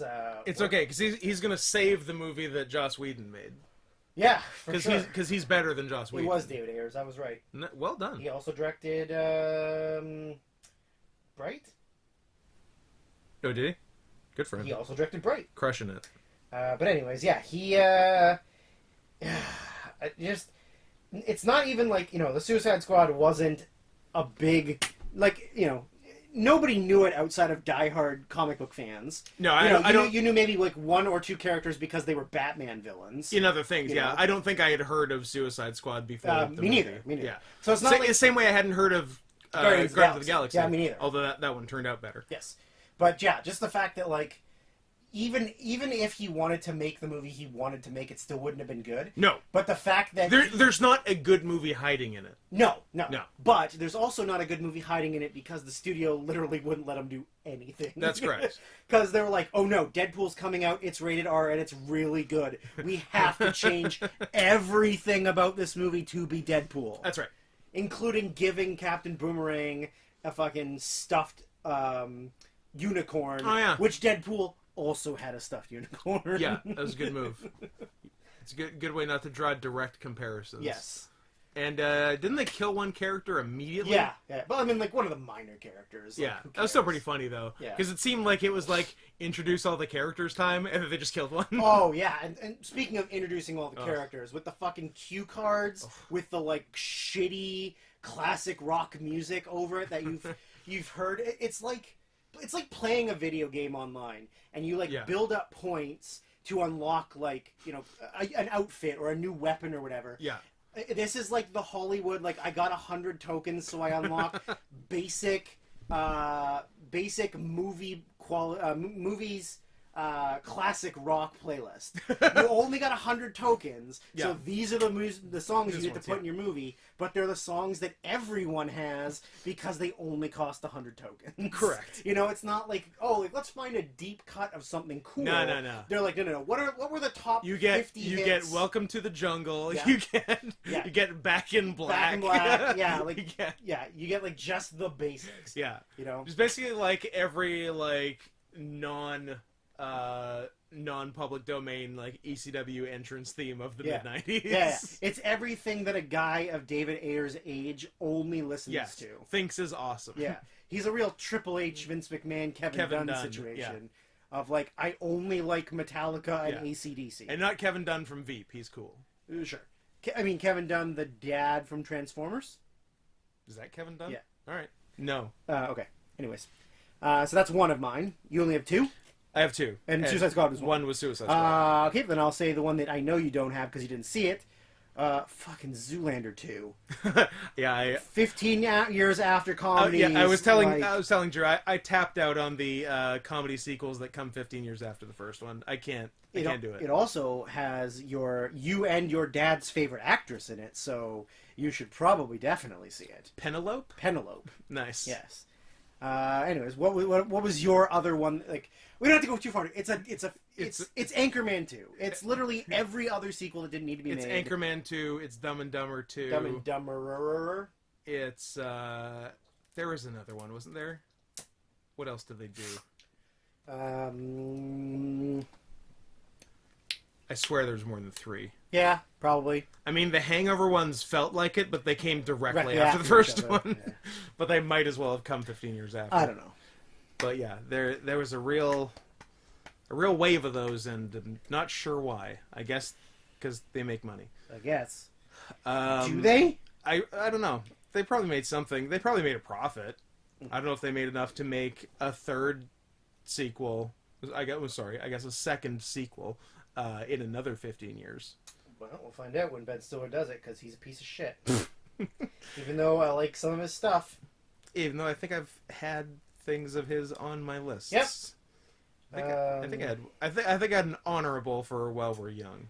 Yes. Why doesn't it give me a budget? Well, I guess I have to look it up. It did not do good. Did not do good. I mean, Zoolander, I don't even think it did well until much later. Like, that's true. It didn't get popular until it became a years culty later. thing, yeah. So the budget for Zoolander 2 was $50 million. Yeah. And it made 28.8 domestically. Oh, so we might not be seeing 3. And it only made 56.7 worldwide. So after advertising, it lost big. Big. Yeah. So That's a shame. maybe we'll never see a third one, Scott. How disappointing. That's a shame. Maybe I'll never see the second one. You probably shouldn't. My other worst one is Gods of Egypt. Also mine. Yes. Not a kiss, though, unfortunately. No, I know. But yes, Gods of Egypt. You know what I like? Video games. You know what else I like? White people playing Egyptians. Yes. I like Scottish people playing Egyptians where they don't conceal their accent. Hell yes. And like Danish people and what? Yeah, I want nothing but Northern Europeans playing Africans. I want whites. Africans. Whites as Africans. Not even browns. Africans. I know Egypt is brown. No browns come to town. But at the end of the day, it's Africa. It's Africa. Yeah. It's dark ass Africa. From the deepest, darkest jungles. Jesus. It's the most linear, level by level movie maybe ever made. Yeah. It's like a Assassin's Creed or like Prince of Persia game that didn't get made. And we're not talking about the Assassin's Creed or Prince of Persia movies. We're talking about the video games. The script for the video game accidentally ended up on an executive's desk as a movie about and they were like, Egypt. Oh, interesting. I like this. All right. I mean, we've got 125 mil lying around. Let's make people... Honestly, I might be undershooting on that budget. I bet it was fucking expensive because it's nothing but CG. I think it was more than that, sir. Ugh. I bet it was 175. I bet it was a real water world. I like that when you type in Gods of Egypt, it says Gods of Egypt 2 question mark? Somebody's been looking for a Answer sequel. no. 140 million US. And the box office worldwide, or maybe just domestically,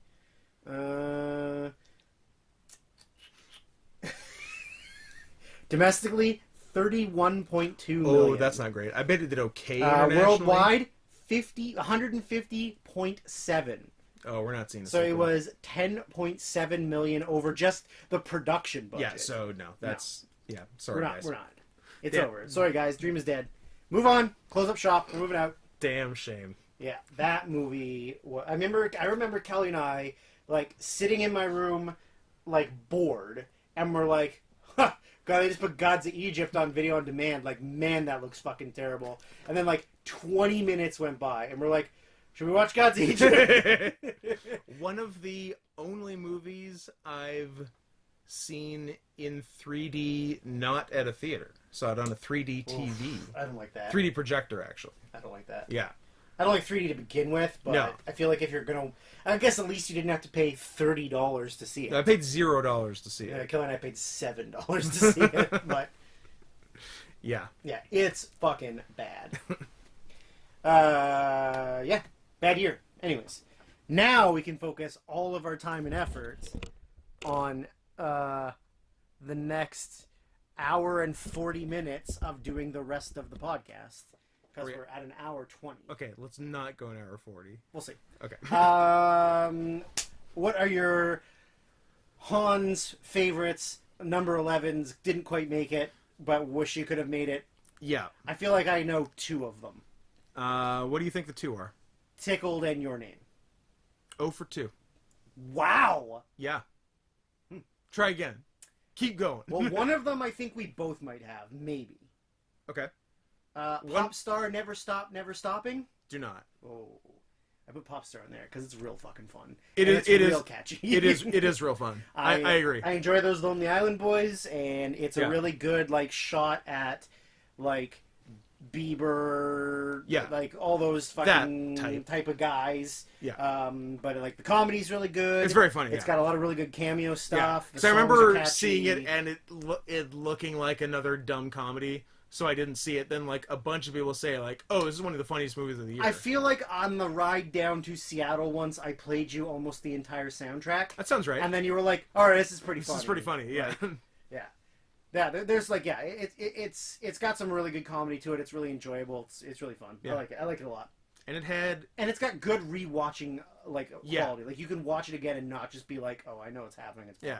And it had Chris Red before he was Before on SNL. Yeah. And he's like a sick fucking rapper. Yeah. Like the 2 songs he raps in the movie are fucking great. Yeah. Like so good. But yeah. Anyways, it's really fun. It's really excellent. I like it a lot. Yeah. All right, just tell me what one of yours is. I don't want to guess because I don't want to spoil things. The one that's been mentioned by name is The Salesman. Okay, cool. Yeah. Really liked it. I'm a big. Let me make sure You pronounce it correctly. it's Asghar Farhadi, right? Yes. Okay. Yeah. I'm thinking because I was. I always get fucked up because I always think that Deepan is also by him, even because it's about not white people, but even though it's about Sri Lankans and not Middle Easterners. But who at the end of the day. So and then I always get stuck in my head about who directed what with people that aren't white. It's real tangerines and mandarins, you know. It's just very. One's a little darker than the other one. Yeah, but and this one's not on your. This was like just. I mentioned it. Yeah, it just didn't quite make the list. Yeah, really good performances. Cool concept. Basically, a man's wife is assaulted, and in the Muslim world, that's bad news. That is very bad news. What else you got as Hans? I wrote down previously mentioned by you in your Hans of Kubo and the Two Strings. Mm-hmm. It is stop motion animation. Which you can barely... Which is so good, it looks like computer animation. Yeah, absolutely. Yeah, I mean, I I just when I watched it the first time, like when it came out, I just remember being very blown away by it. Even like I'd seen the previous ones that they had made because it's the same people that did like Coraline and then the other one that's like Coraline that is Frankenweenie. No, yeah, Frankenweenie. Box Trolls. Box Trolls, yeah. And then after that they did The Missing Link, which is not very good. But I remember watching it and just being like, wow, this is like a really like the story, the meaning, everything behind it is like very beautiful. Cool. Yeah. And then like if you watch the special features of the actual movie, because there's like a giant skeleton in the movie. Not a lot of my torrents have special features. Well, not all of my Blu-rays have special features. So watching the special features, they even in the credits they briefly show the skeleton thing. Yes, yeah. So there is like a full featurette of the whole movie. It's like 40 minutes long, obviously, because they got a lot to show. Sure. But there is like a skeleton like that they fight in the movie that in making it is like bigger than an actual person. Yeah, it's like an 8-foot tall skeleton. But it's all stop motion, so they make that entire thing move. It's very cool. It is so cool, and it's really, really cool story. Good voice acting, like Matthew McConaughey not doing a ridiculous voice. Yeah. Like just being a regular person. Being a guy. It's pretty cool. Like, yeah. Yeah, it's good. It's really good. Yeah. Yeah, I liked it too. Well, I might as well get La La Land out of the way. Yeah, okay. At least it's not on your list. It's not on my list. Good. It's good. It's got white people as far as the eye can see. I think there's a black girl, isn't there? Yeah, one of the friends is black. Whatever. I'll take one black. It's fine. Yeah, the movie looks fantastic. Yeah, it's so well shot. It very briefly won Best Picture. Only to be snatched away by those vicious minorities. What a fucking ballsy move by Warren Beatty? No, the woman. Faye Dunaway? Faye Dunaway, yeah. What a ballsy move by Faye Dunaway to realize it was wrong. Yeah. And then hand it to Warren Beatty. Yeah. You do it. This seems like a Warren problem. Yeah. What a ballsy fucking move. That was so good. Like clearly reads it and goes Emma Stone La La Land and goes the card said Best Actress Emma Stone La La Land. And they read it. He's a senior citizen. Cut him some slack. Fucking read it. Not look to the back for a producer say, yeah, we'll be like, hey, come here. Like, nope. Just full steam ahead. Oh, fuck it. This is a Marissa Tomei situation. Let's ruin the night of some very nice white people. Yeah, yes. And some very deserving black people. Yes. Yeah, just make it real weird.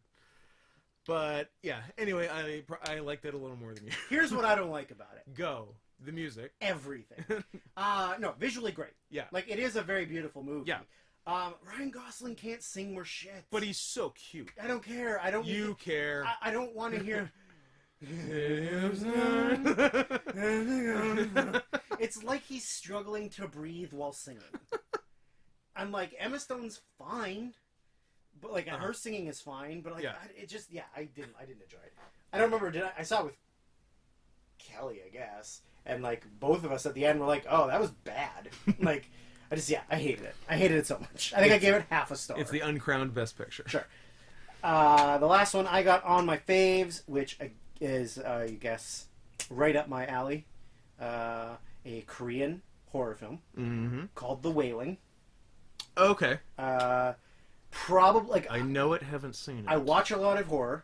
I've heard. Even the bad stuff. You watch a lot of horrors. I watch a lot of horrors. She was a hooah! Yeah, I watch a lot of horror, watch a lot of good stuff, watch a lot of bad stuff. Not a lot scares me. Like or like creeps me out. Like nothing's really like I don't go, oh, I'm spooked. It was a spooky ghost.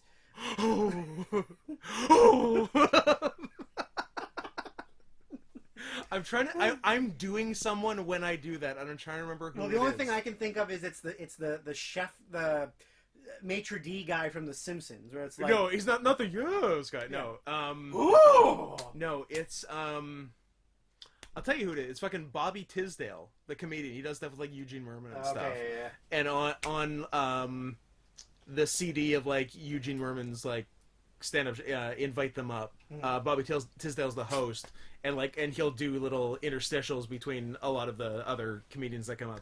And I think he was just telling a story about how he likes to he's saying how he basically likes to ruin horror movies at the theater, and like whenever something scary happens, to do that, go oh. That's we should do it. If we're ever allowed back in theaters and we go to see a spooky movie, that's what we're doing. Yeah, ruining it. Yeah. Yeah, so this one was like one that actually was like relatively creepy for me. Mm-hmm. It is like it's in a small Korean village, and people start getting sick, like really very violently sick. And then a monster controlled by Anne Hathaway shows up and starts stomping people. What if that was a shared universe? Ooh. That'd be crazy. And the village obviously is very superstitious because they're all Koreans and all Asian people are superstitious. And there is a Japanese man who had moved to the village like not that long ago. And since Asia is all about racism, they all think it's the Japanese man. Love it.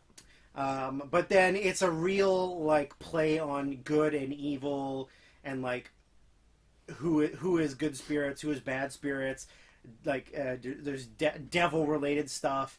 And then there's like a police officer who's the one that's investigating it, but like he's good at his job, but he's also a little bit of a doofus.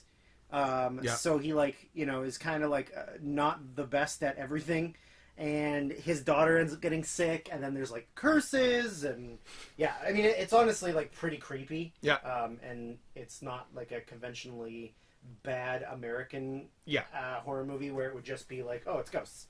It's like, no, it's something else, It's not, I don't know, The Conjuring or Insidious Chapter 4. Yeah. Or any of the Annabelle Origins. That's one of them. Is it? Yeah. Nice. I'm pretty good at I think Annabelle Origins. Wolverine Origins. Yeah, that's also one. Shared universe with Annabelle? You know what? Could be. All right. But yeah, so The Wailing is my other Han. My third Han has not been mentioned by anyone. Does that mean we're not going to be kissing? We're down to like 4, Scott. I know, I'm not happy about it. Do you want to just call it? 1, 2, 3, 4, 5, 6. No, we can still do 6. I don't know why I thought 4. Okay. Yeah, 1, 2, 3, 4, 5, 6. Better be the 6. Better be the fucking 6. I'll tell you what. We'll see. I'll tell you. We will see. I'll tell you. Okay. What was your last one? My last one. It had a theatrical release because it was nominated for the Best Documentary Oscar. Can't remember if it won. Maybe it didn't. I don't know if it did. At any rate, it's 10 hours long. Oh, then I don't know. And it is called... You do. You've probably seen it. No. Oh, O.J. Made in America? O.J. Made in America. I have not seen it, actually. Really? Nope. Yeah. I saw it in the 5 2-hour episodes that aired on TV, but it did air in 10 hours at the theater, so it could be Oscar-worthy. Great. I think you did tell me that I should watch it, and I just... I mean, it's a lot. There's a lot. But it is, like, the definitive O.J. documentary. Right. And, like, the first 4 hours... Proving his innocence. Absolutely. The first 4 hours, or at least 2 or 3, certainly the first episode and a lot of the second, are not even O.J. Okay. It's literally, like, the racial climate in America leading into it. Like, gotcha. Like Watts riots... Wadney King. Wadney. The Rots riots and Wadney King. Oh no, Wadney King got beaten by the LAPD. That'll teach him.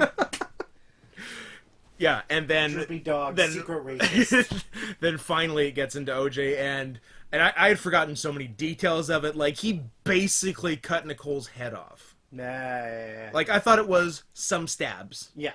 Like, her head was 75% was barely severed. Attached. Yeah, I think I vaguely remember that. It's wild. And, like, the fact that, like, he might as well have been standing there holding a sign when the cops showed up. Yeah. For how guilty he was.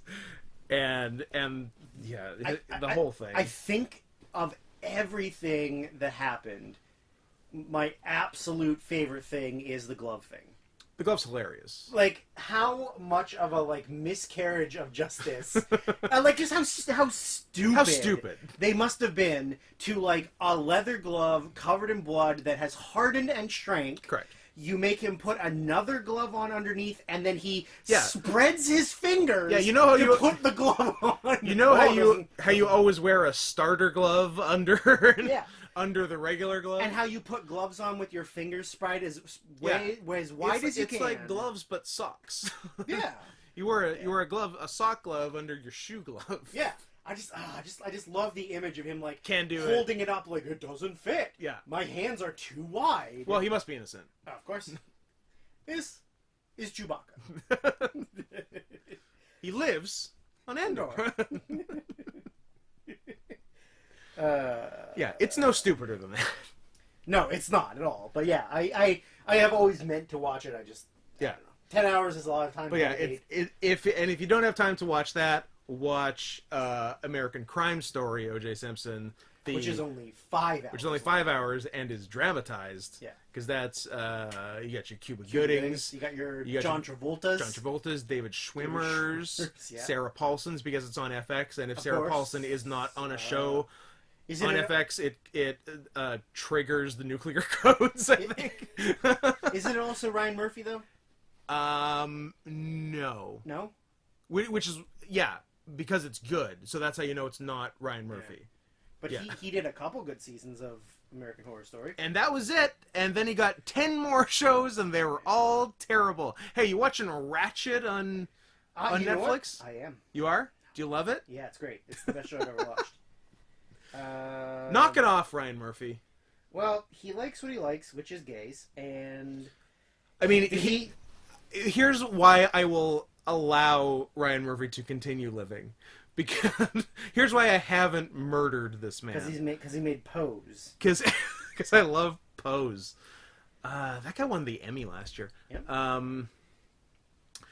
His casting of men in American Horror Story is so funny. Because he clearly has a type. He has the typest of types. Tall, dark, and handsome. Oh, yeah. It is Dark hair, nothing but clean-shaven. Identical, clean-shaven, dark-haired Matt man. Bomber, Zachary Quinto, Cheyenne, Wisconsin. Montana. Yeah, he clearly even like Wyoming. That's the Dylan guy. McDermott. Is that who it is? Yep. Like even he's a little bit older. Yeah, but but he still still- has the same look. He checks the boxes. He checks them Murphy boxes. Yeah, so that's really funny. Yes. And Anywho, that's the faves. that's the faves. The list. Yep. My 10, 9, 8, and 7 are the ones we've mentioned. My 10 and 9 and 6 have been mentioned. If we have the same 1 through 5, It's possible. we're going to do a standing 69. Done. No, we got to do the one where we do it, but we like cartwheel Oh as my we're God. doing it. So like we change positions. That's fair. Since your number 10 and my number 10 have both been mentioned, and they're not the same, clearly. Correct. My number 10 is a nice little Australian film called Lion. Yes. Like very, very depressing. Yeah. Like very emotional. It's based on a true thing. Yeah. And like just the idea So, I'll of tell you what, when they showed the real people at the end, that got me. yeah. That got me. I feel like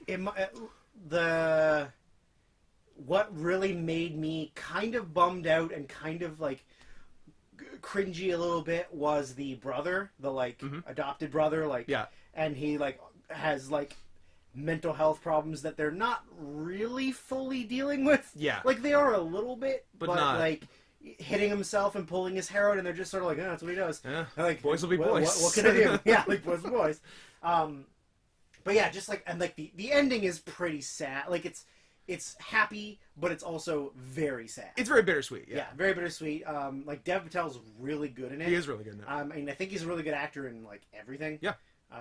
But yeah, I mean, Nicole Kidman's really good. It like, and it's like the backdrop of like not knowing who you are, Yeah. and being taken to another country to live your life, and then never knowing what happened to your like family and stuff. Yeah, just being filled with nothing but these big questions. Yeah, and like just the reveal of what happened. Yeah. Well, heartbreaking. Yeah, the reveal is tough. Yeah, heartbreaking. Yeah. But yeah, so that's my number 10. My number 10 is Operation Avalanche. I loved it. I love the story of making it, because there's all kinds of wild guerrilla shit they did to get it done.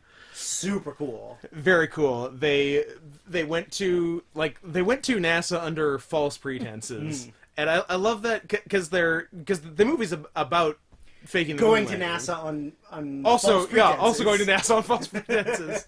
But like, yeah, the guys filming this, like Matt Johnson and everyone else, went to NASA under the pretense of making a documentary about the Apollo 11 mission, and no one ever questioned that they were wearing like 1960s period suits. Well, they're fucking hipsters. I guess. Right? Like, They're like, people who make movies. I guess are this is what hipsters, Hollywood so, types are wearing these days. Exactly. Yeah. But it's so funny they were never questioned on like their big like wide lapel like maroon suits. Everybody's smoking indoors. Yeah. Slicked over hair. Yeah. They're all calling them gams and mustaches. Yeah, it's great. Yeah, and like not a big budget, but they did a ton with it. They built a full 2-scale lunar module and then burned it legitimately. Yeah. That was all That's real. Really crazy. A one-shot car chase from a guy who does not shoot action much, really. Yeah. And like, I love, like, it's his least comedic role, but like Matt Johnson's just frantic energy is so great. Have you watched any Nirvana the band the show? Is it a TV show? It's a TV then show. Then no, because I don't watch a lot of TV. Okay, you need to watch it. It's so fucking funny. Is it on the level of I needed to watch Nathan for You and then did? I'd say it's as good as Nathan for You. All right. I'll find it. Yeah, is it on Crave? I have no idea. I will, if worst case, I will upload it for you, but it should be somewhere. It's the funniest show of the last while. Nice. And they've been working on season 3 forever. And it's never happening. Well, the channel it was airing on died, so that made things difficult. It aired on Viceland Canada. Yeah, that's not. Which stopped being a thing. Yeah. So, but I think they have something else, because that did not deter them from making the rest of season 3. Right. So something will happen. They just need distribution. It hasn't yet, and things have probably slowed down right now anyway. So. Yeah. But yeah, it's awesome, and yeah, Operation Avalanche was an absolute treat, start to finish, and then just hearing about. Yeah, how they just lied their way into everything in order to actually make it. Crazy. Was great, and how they like seamlessly stuck in Stanley Kubrick into the movie. Yeah, which is very well done. I definitely thought it was a lookalike. No, it's Stanley Kubrick. And then when I read it, I was like, oh shit, like that's crazy. It's very cool. Yeah. So yeah, number 10. Yeah, it was really good too. I really did enjoy that one. Yeah. Well. My number 9 has been mentioned. It is Hell or High Water. Yeah, I was sure it would be on yours. I couldn't quite get it on mine. I liked it. I love it. I think it is the 3 lead actors. Yeah. Maybe not Jeff Bridges, but pretty close. Like, it's their best performances. Chris Pine for sure. Foster rocks in it. Ben Foster is amazing. He's so good, yeah. And Jeff Bridges is fucking great. Yeah. Small town Texas. A couple of boys that are, the bank's going to take away their mama's land. Yeah. And they decide that, fuck this, and are going to rob the bank in the town. Yep. Do it. Mm-hmm. Get away with it. Yep. And then it's just sort of the small bits and pieces of the police trying to get information out of the small town.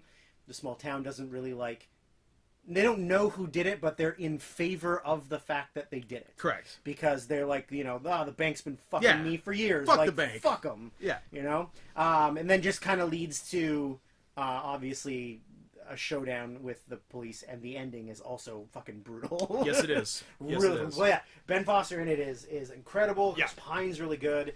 Yeah, it's an awesome movie. I really enjoyed it. Yeah. And then he went on to make The Outlaw King, where Which where I saw Chris Pine's penis. So Yeah, that movie did nothing for me. no, but you know what I like? I like that Netflix lets their movies show penises. Sure. So I am all for it. So respect. Yeah, I was. Hollywood's been afraid of penises for too long. And Yeah. Netflix loves them. Yeah, I was gonna see Outlaw King. I guess it was at TIFF 2018, Yeah. and we didn't end up seeing it. And then I saw it. Yeah, I On guess when it was Netflix. on Netflix or whatever. And I'm like, oh, I don't regret missing that at the Yeah, festival. it's fine. It's fine, It's not but yeah. great, but I'll never think about it again. yeah. Yeah. My number 9 has been mentioned, and it's a movie I always kind of link with Hell or High Water because they came out the same year and have some of the same settings. Nocturnal Animals. Yes. Yeah. How talented is Tom Ford? Yeah. Right? Yeah. He's not even his main job is not movies. Nope. But he's made two fantastic movies. Yeah. Yeah. It's very impressive. It was very hard for me to cut this movie. This is his side gig. Yeah. It's just like his weekend job. Yeah. Like he goes and helps out at a co-op, and his co-op is making movies. Like it's crazy. He's making Oscar-worthy movies. Yeah. Yeah. Speaking of Michael Shannon, he's Shannon's fantastic great. in this. Fucking great. Jake Gyllenhaal can't go wrong. Except for if it's Velvet Buzzsaw, but whatever. Oh yeah, I guess you can't. Also go not wrong. his fault though. No. He's working with what he's given. Yeah. And I am always on board with people being mean to Amy Adams. And she deserved it. Yeah, she kind of deserves it. I think the ending is great. I think the ending's perfect. Mm-hmm. I think the way the story is told is really cool. Going back and forth between real life and the book the fictionalized Gyllenhaal has written, yeah. just being depicted as movie as well. Yeah. Where Gyllenhaal is the main character in that also. Yes. Yeah. Which is very cool. There's rape. There's murder. There is definitely rape. All good That stuff. is an understatement. There definitely, we can agree. Now, if I told you there was rape, you would agree. But yeah, if Tom Ford's first movie had come a year later, he would have a clean sweep for the decade. That is true. I agree. My 2016. No, wait. What? Number 8. Are you- Number 8. You're good? Yeah. My number 8 has not been mentioned, Well, which does not bode well for us. Well, I hope it's something I have nothing to do with, and then we're still clear. Maybe. But you'll be surprised if I don't. I don't know. Let's find out. Let's find out together. By a director and human being I very much love. I know it is. Who will be mentioned further on in this podcast. What if I was to... Oh, now I'm just confused. Be mentioned again? in the later episodes? Oh, okay. Oh, then Yeah. I can see that. It is. I'm gonna say this movie is my number 6, but keep talking. Oh, if it was number 6, I wouldn't be so mad that we're so close. Keep talking. It's from New Zealand. It's my number 6. Damn it! But can we give me some credit for knowing exactly what you're talking about Yeah. from very little detail? Yeah. It is Taika Waititi's Hunt for the Wilder People. Loved it.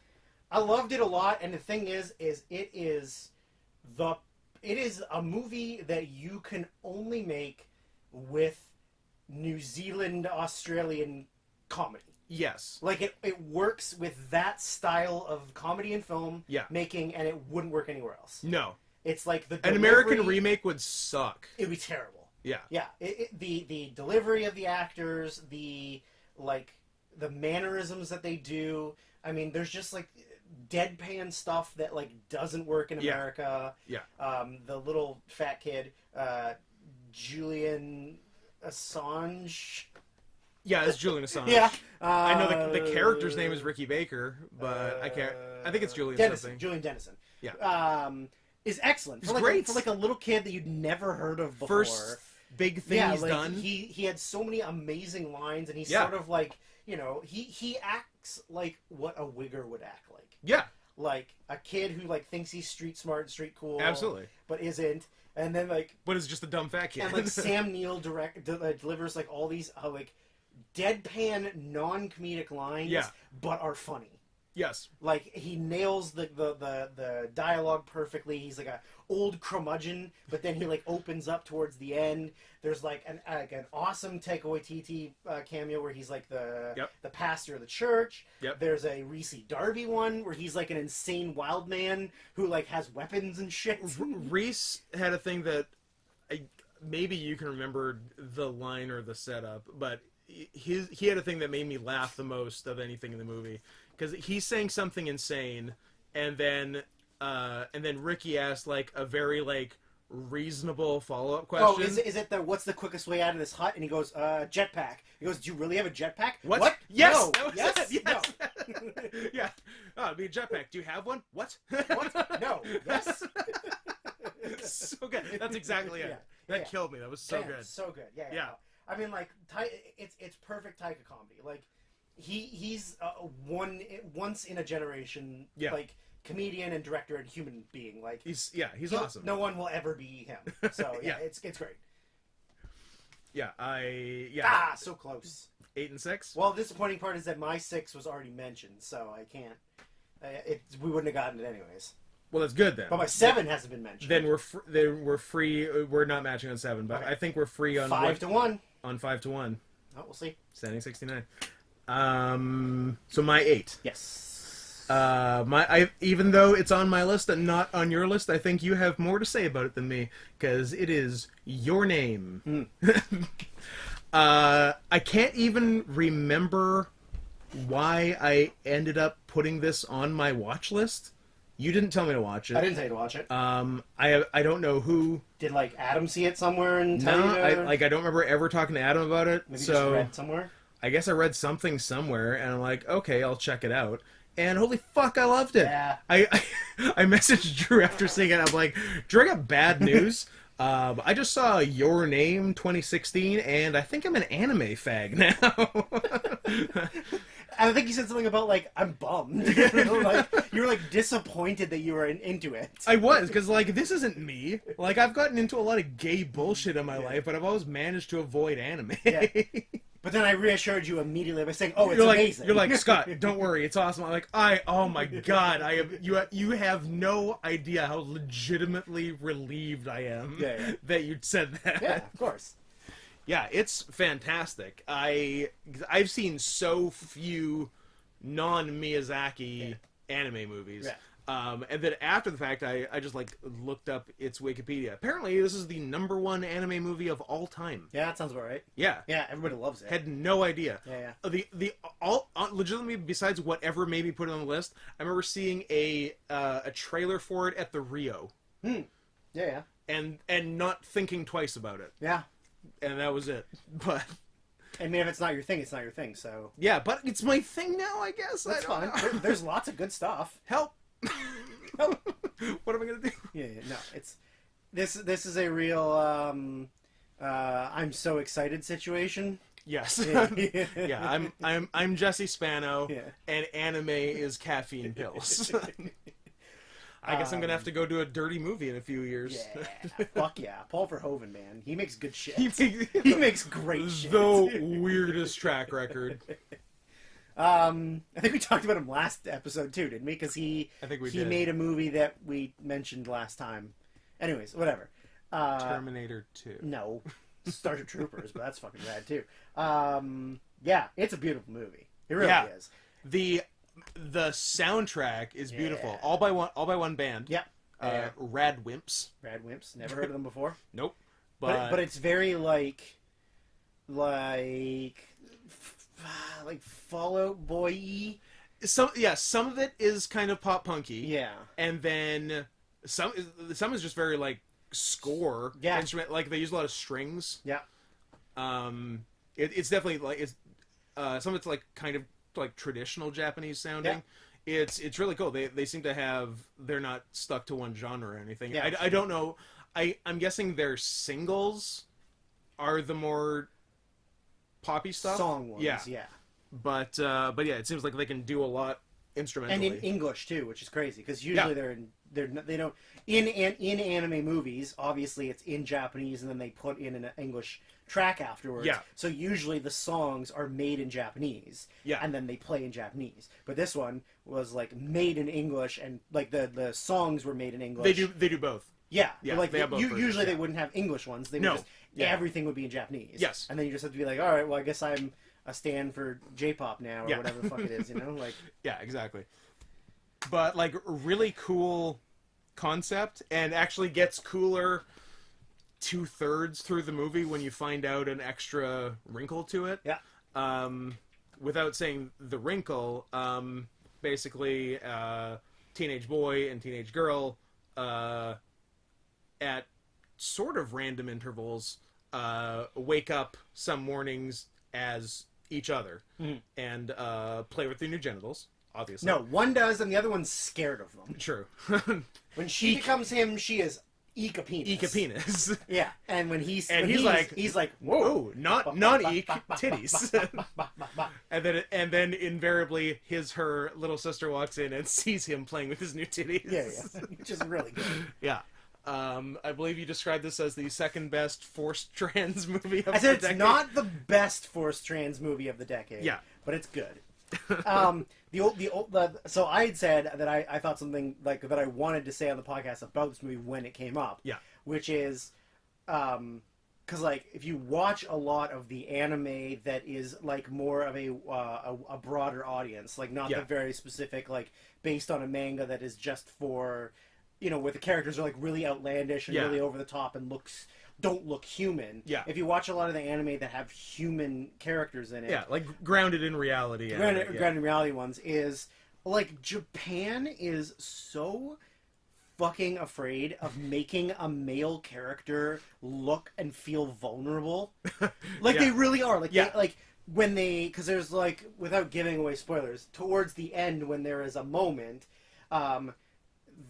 she immedially bawling. Yeah. He is like stoic Tough. and like tough. But because like they're just so afraid of like men having emotions and women being tough. Yeah. That they have to be, that the women are like, flailing their arms and these giant tears and like incoherently rambling and crying. Yeah. And the men have to like slap them in the face and like reground them. Stop it! And, You're being hysterical. Exactly. Like it's so fucking weird that they can't realize that like that people have emotions that are different than just like the one straight line.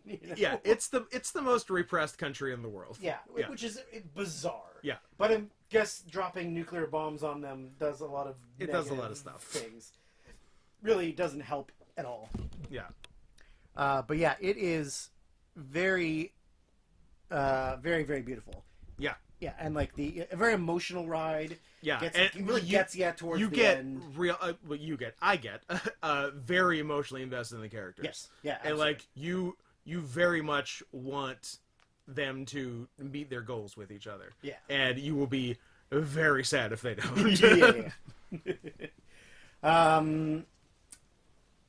Okay. Your number 7 has been said? Yes. We did not match on 7. That's not going to be good. Because mine hasn't been mentioned. Well, this is upsetting. Well. Time to end the podcast. And just do extracurricular kisses? I'm afraid the battery's going to die. Oh, really? Maybe. So, okay. I'm going to pause it. Sure. We'll be right back. All right, sorry for that minor inconvenience. We're seamlessly back. Little battery time there. When you talk for 2 hours, the battery tends to die, so now we're back. Thanks, science. I was just about to reveal my number 7 to you, Scott, that has not been said, which is disappointing. You had said everything you wanted to say about Japan, right? Regarding your name. Oh, God, I mean, that could be an entire podcast on its own. I mean, you want to say something about them not fucking, though, right? I mean, kind of. I mean, also that, yeah. Like, when I said, like, the gender roles they don't have emotions and gender things, yeah. and, like, how... you can't have anything that differs from what their view of things are. And also, no one in Japan has had sex with another human being since 1968. Well, I mean, like all of the kids now that are like 20. Yeah. There's going to be like a massive gap between like those kids becoming like 40. Yeah. And the next group of kids becoming 20. Uh-huh. Like just because that generation like doesn't fuck. No. So it's all business all the time, baby. But yeah, and also the fact that just like even in anime movies, like kisses and stuff need to be like this thing where like the girl is like this giddy little like this like fairy, and the guy is so like uncomfortable and embarrassed by it that like he can't even show that he likes it. You know, like it's such a dumb weird culture. So yeah, I just don't understand it. It's so weird. Take that, Japan. Yeah, Japan, we fucking roasted you. Bam, roasted. So my number 7 that has not been said, that I know is going to be on your list because it also hasn't been said, but it's going to be higher, so that does not bode well for us. It is a nice little English movie called I, Daniel Blake. 4. Fuck. 4. Should we wait till 4 then? Sure, we can wait till 4. My 7 has been mentioned. Tickled. It, along with Catfish, are the 2 craziest documentaries of the 2010s. Mm-hmm. I love them both deeply. I don't care how well made either one is. Mm-hmm. The subject matter makes up for everything else. It's true. I also think it's pretty decently made. Like David Fincher, is not like inexperienced or anything. Yeah, that's true. So yeah, where do you even start with Tickles? It was really hard for me to explain this to people after we saw it without just spoiling it. That's the thing. It's the same thing with Catfish, because like Catfish, you can tell a little bit more without spoiling it. Yeah. Whereas this one, like, you can only get to a certain point without just giving away what happens. Yeah, basically what I would tell people because Tickled is probably of the last decade one of the movies I most went out of my way to show other people, because it wasn't that big, not that many people heard of it, and you just want everyone to see it because it's crazy. We watched it as a group, you, me, Kelly, Dan. Yeah. And then I downloaded it and showed it to like 10 people. Yeah. And like anybody that would listen to me talk about it, I was like, you know what, fuck it, we're watching it. And then we just watch Tickled. Yeah, and I showed it to a bunch of people, and I think you and I alone are responsible for 50% of its success. Yeah, absolutely. David Farrier, royalties, anytime. Yeah, especially because we had people paying for it and we paid for it. Absolutely. I believe I paid for it the first time at the theater.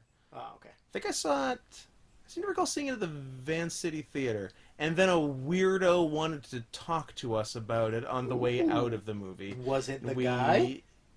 It wasn't the guy, but he could have been another guy. There's more than one. Yeah.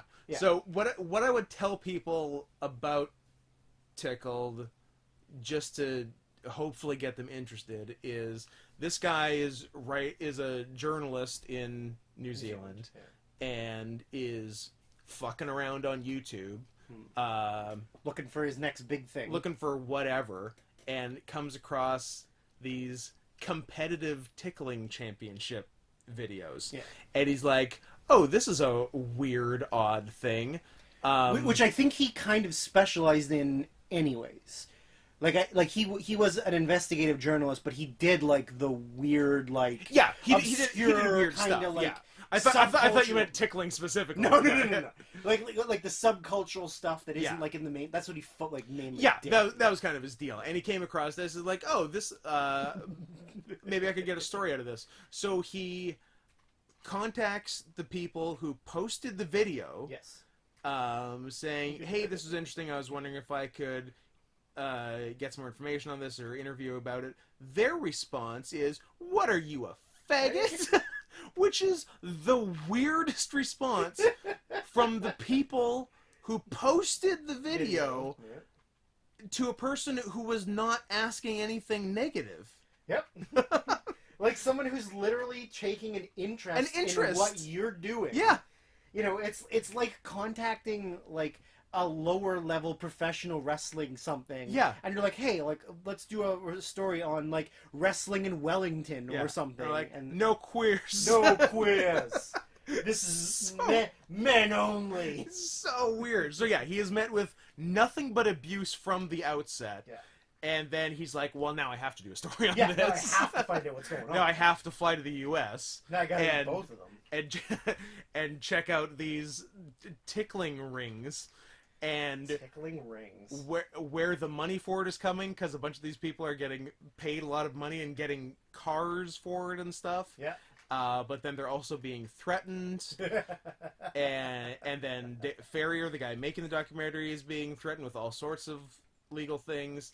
And I hesitate to go any deeper than that because it's kind of reveal after reveal as they get to and like the reveals kind of get more and more insane. Yeah. So like if you take anything away from the 2016 podcast, watch this one. Like if you're like I'm only gonna watch one of the movies I haven't heard of, maybe just watch this one. Yeah. Like it is a very enjoyable evening. Yeah. Of all the ones we've mentioned that you haven't heard of listening to this, I'd say Tickled.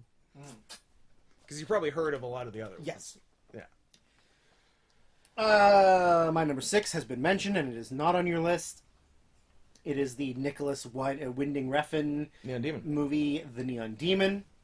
It's pretty cool. He's really good at visuals. Yes. He's excellent at coming up with unique and cool ways of shooting things and lighting things and like concepts. He likes his colors. He loves colors, and that's what kind of makes him stand out from a lot of other directors that do similar things to him.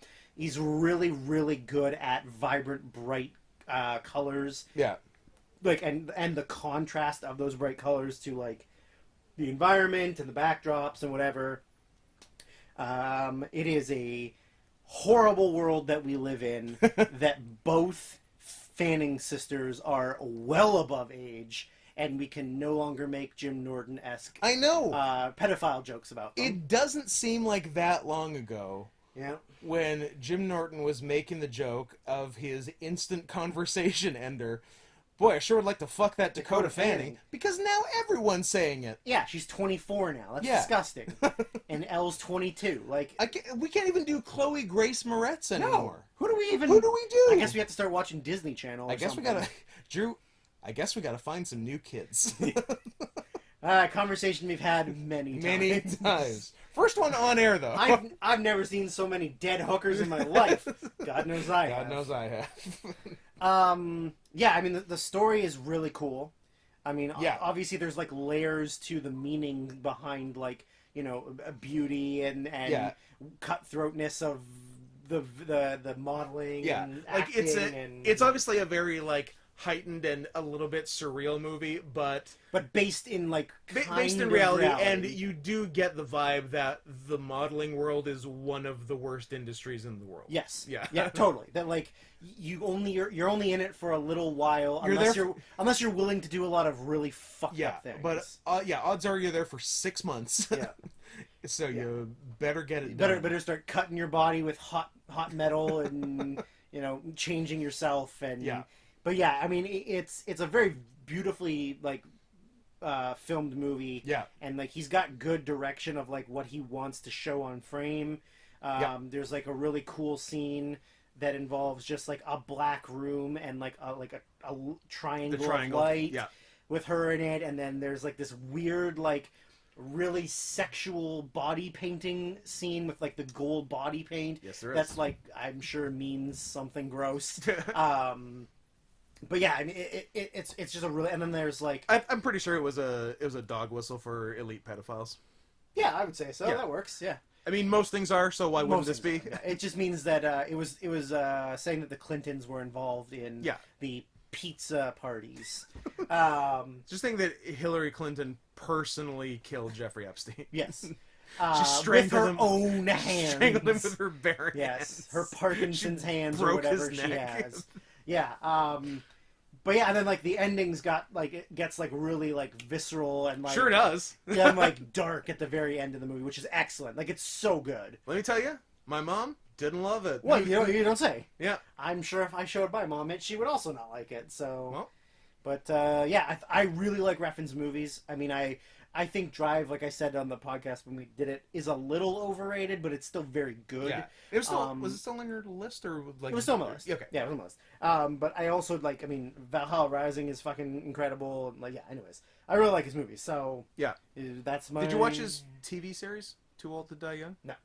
I heard it's. I didn't watch it. I heard it's kind of boring, and there's like 2 good episodes you should watch, and you can probably skip and the rest is whatever. Yeah. All right. Well, that's fair. But yeah, that's my number. That's 6. your 6. My number 6 has been discussed, and it is The Hunt for the Wilder People by Taika Waititi. One of the... I don't know if I can call this the biggest pleasant surprise. I think I'm just surprised I didn't watch it sooner. Gotcha. Because I watched What We Do in the Shadows basically when it came out and loved it. Mm-hmm. And then I just never got around to Taika's next movie until like 3 months ago. Wow. And I was like, why the fuck didn't I watch this earlier? This is awesome. Yeah, sometimes that happens, though, where, Yeah. like, there's movies that you really like, and then you don't want to see, like, what if their next one's not very good? And then you see it, and you're like, oh, I'm stupid. Yeah, but, yeah, I don't know if it's right to call it pleasant surprise, because I'm not surprised that I really liked the Taika movie, but it was just such a delight. Yeah, it's really, really fun. Yeah, really liked it. 5. My number 5 has not been mentioned. Then let's fucking get this right. God damn it. This might lead to kissing, or it might lead to murder. Okay. I felt, and I don't know why, I don't have a valid reason for it. It's stupid, and I'm going to say it out loud, and then it's going to sound stupid. You're going to be horribly embarrassed. You're going to have to run away crying. Yeah, you'll never speak to me again. Not because you don't want to speak to me, but because you'll never be able to find me again. Okay. I will have disappeared into the Upside Down, even though I'm not familiar with that show very enough. A solid reference, though. It made sense in context. Gotcha. I felt guilty putting it higher, is the only thing I can say. Felt guilty putting it... So you think, even for your own standards, this may be too high? No. I just felt that, like... Oh, you couldn't... It was irresponsible to put this higher. Put it higher. Than it is. Okay. That is a feature film. Okay, so far, matches with mine. Mine is also a feature film. Made in 2016. Go on. It was made by furries. Oh. For furries. Okay, awesome. And it's animated. And that movie gave both of us boners and gave Kelly the strength to write a sequel. That is so much better than the first one. Oh my god. That movie, of course, is Zootopia. Good for you. I couldn't put it on. On the list? No. Really? Yeah. Interesting. No, I know, but it's great. I mean, there is better stuff, I guess, but just like the experience of watching it together, the fact that you can rewatch it, and the more you watch it, the more you see like little fucking things that you're like, that's really cool, that's really funny, how did I not notice that for? I don't know, it's just like a really like a fun, heartwarming movie to watch. No, you know? it's great. I definitely saw this movie the correct way the first time, which was opening night. Yeah. Which happened to coincide with Vancouver, the Vancouver Furry Convention 2016. So there's a theater pretty close to the hotel where it was at. So the theater was populated by 95%? 90% people from the convention and 10% scared parents and children. How many were in suits? I don't think there were no full suits. I imagine there were a number of tails. Yeah. Disappointing. Yeah. But I like scared parents though. That's pretty fucking great. Oh yeah. It's just a bunch of dudes. Like in their like adult men. Yeah. In a theater watching a kids movie. Yeah. All ready to jerk off. And some probably doing getting head in the back, like Yeah. Do you think anybody in that theater got jerked off by somebody else other than you? Oh, I mean, granted, like, I can't imagine I was the only one doing it. Yeah, that's fair. That's fair. That seems crazy. That's fair. So I would say yes. Yeah. There was much howling.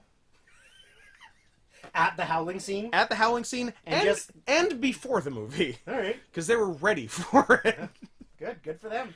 The movie was made for them. Yeah, for them, by them. Yeah, anthros. Yeah, like, the FUBU of furry movies. You by you. Yeah, it's a real buff. Fuck. I hate my life. Yeah. Anyways, well, I guess that's disappointing that can't match number 5. I know.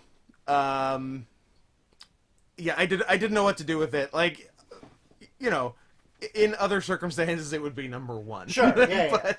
Yeah. I mean, I don't. In terms of movie-going experiences that year, probably is number 1 for 2016. I think it's like, it's a good movie that I can justify having on my list. Sure. I think it would have been stupid of me to put it higher, because like I think I'd said to you before, how high is too high to put on the list? Yeah. Like, and I believe I said 1. Yeah. I mean, it's not the best movie of the year. So. Yeah. So my number 5 is a very similar movie to Zootopia. It's called Moonlight. Oh, Scott. That's my. Well, I know. That's my number 4. No, is it? Yeah. Fuck you. You're If we, does that mean none of our 1, 2s, and 3s have been mentioned? My 3 and 1 have not been mentioned. You're walking a fucking tightrope, son. Well, sorry, man. Maybe we should like more of the same things enough to put them on the list in the same order. Your 2's been mentioned? My 2 has been mentioned. Interesting. All right.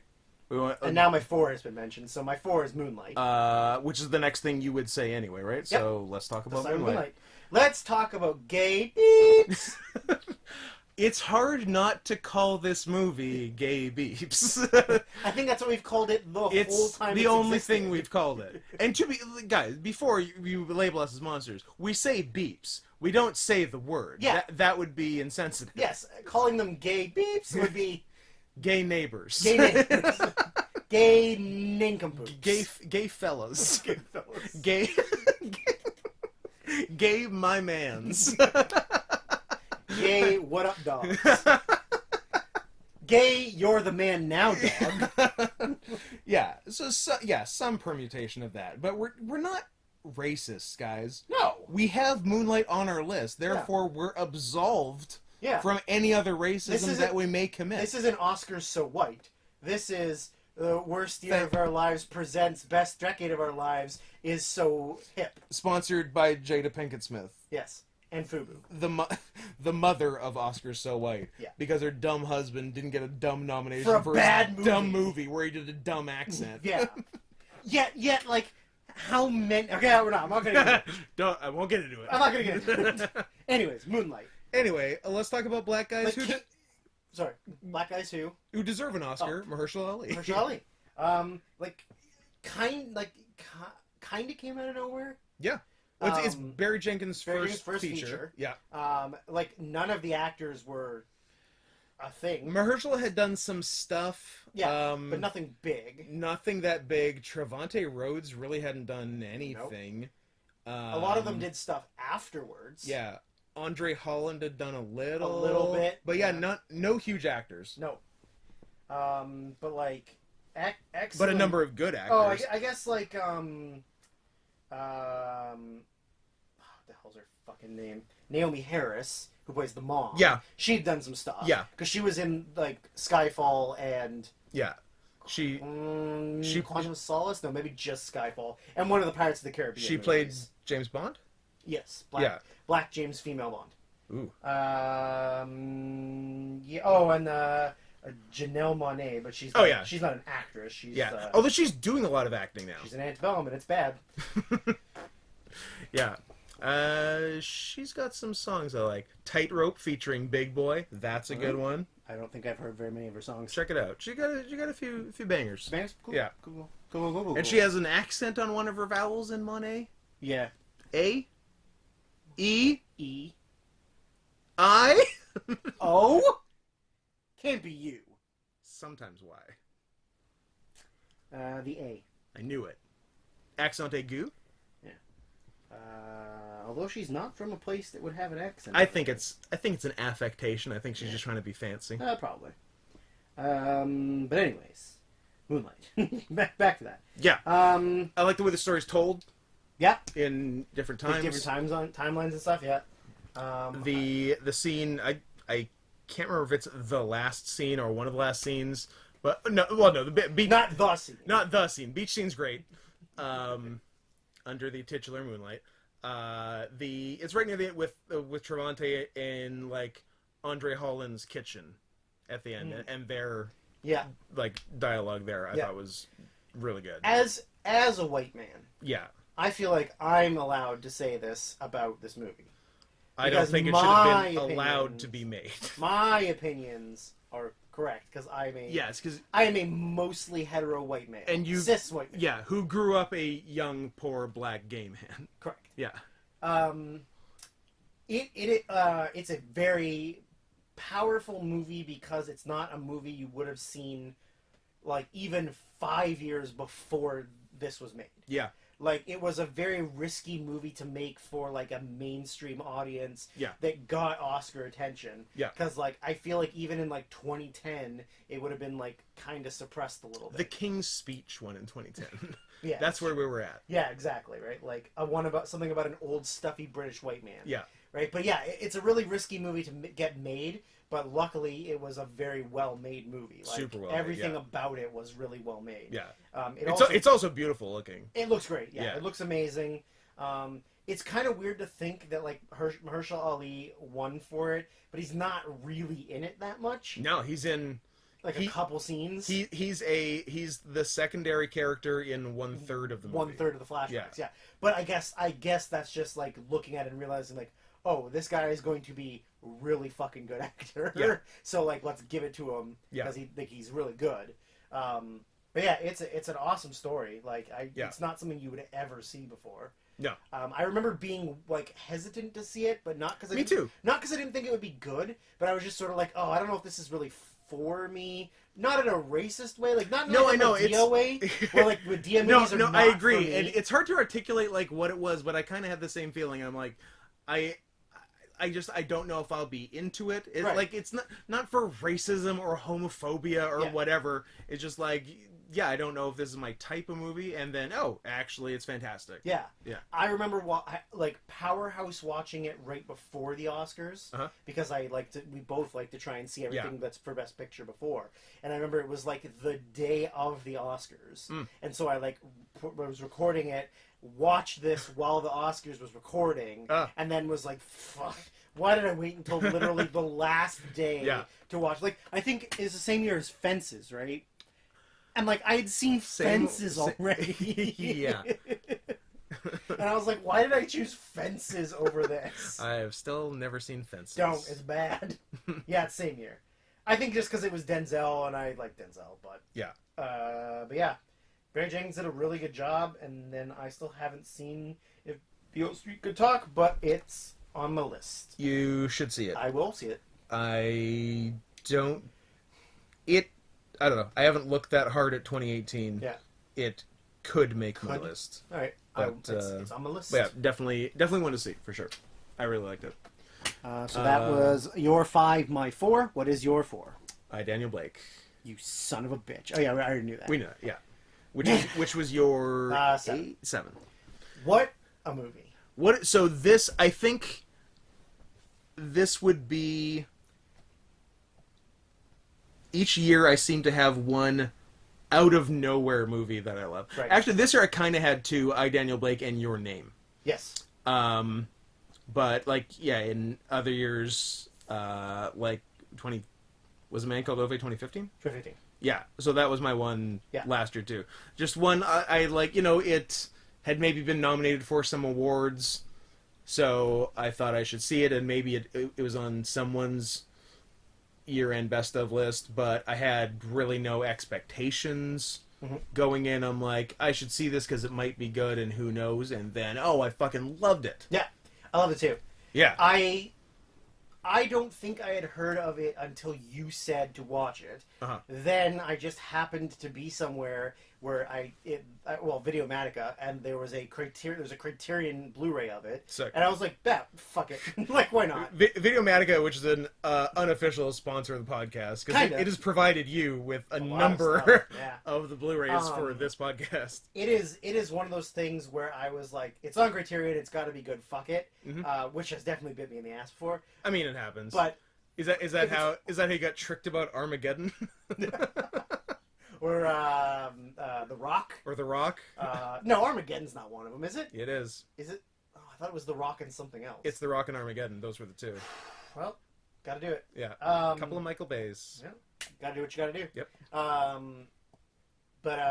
I'm like very happy that I followed through with it and just was like, yeah, fuck it, I'll get it. I said this to you in the car. I've never almost had to turn subtitles on for an English movie. But then fucking Newcastle, them Newcastle has boys, the dumbest accents. We're not quite British, not quite Scottish. Yeah, it was hard to understand at times. Yeah. But like a curmudgeon old man that I empathize with so much. Basically you.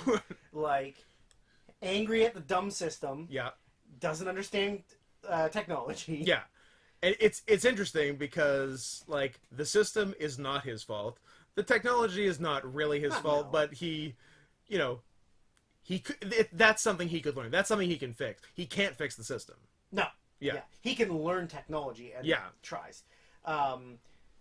But it's a real like fighting against a broken system that doesn't want you to succeed. Yeah.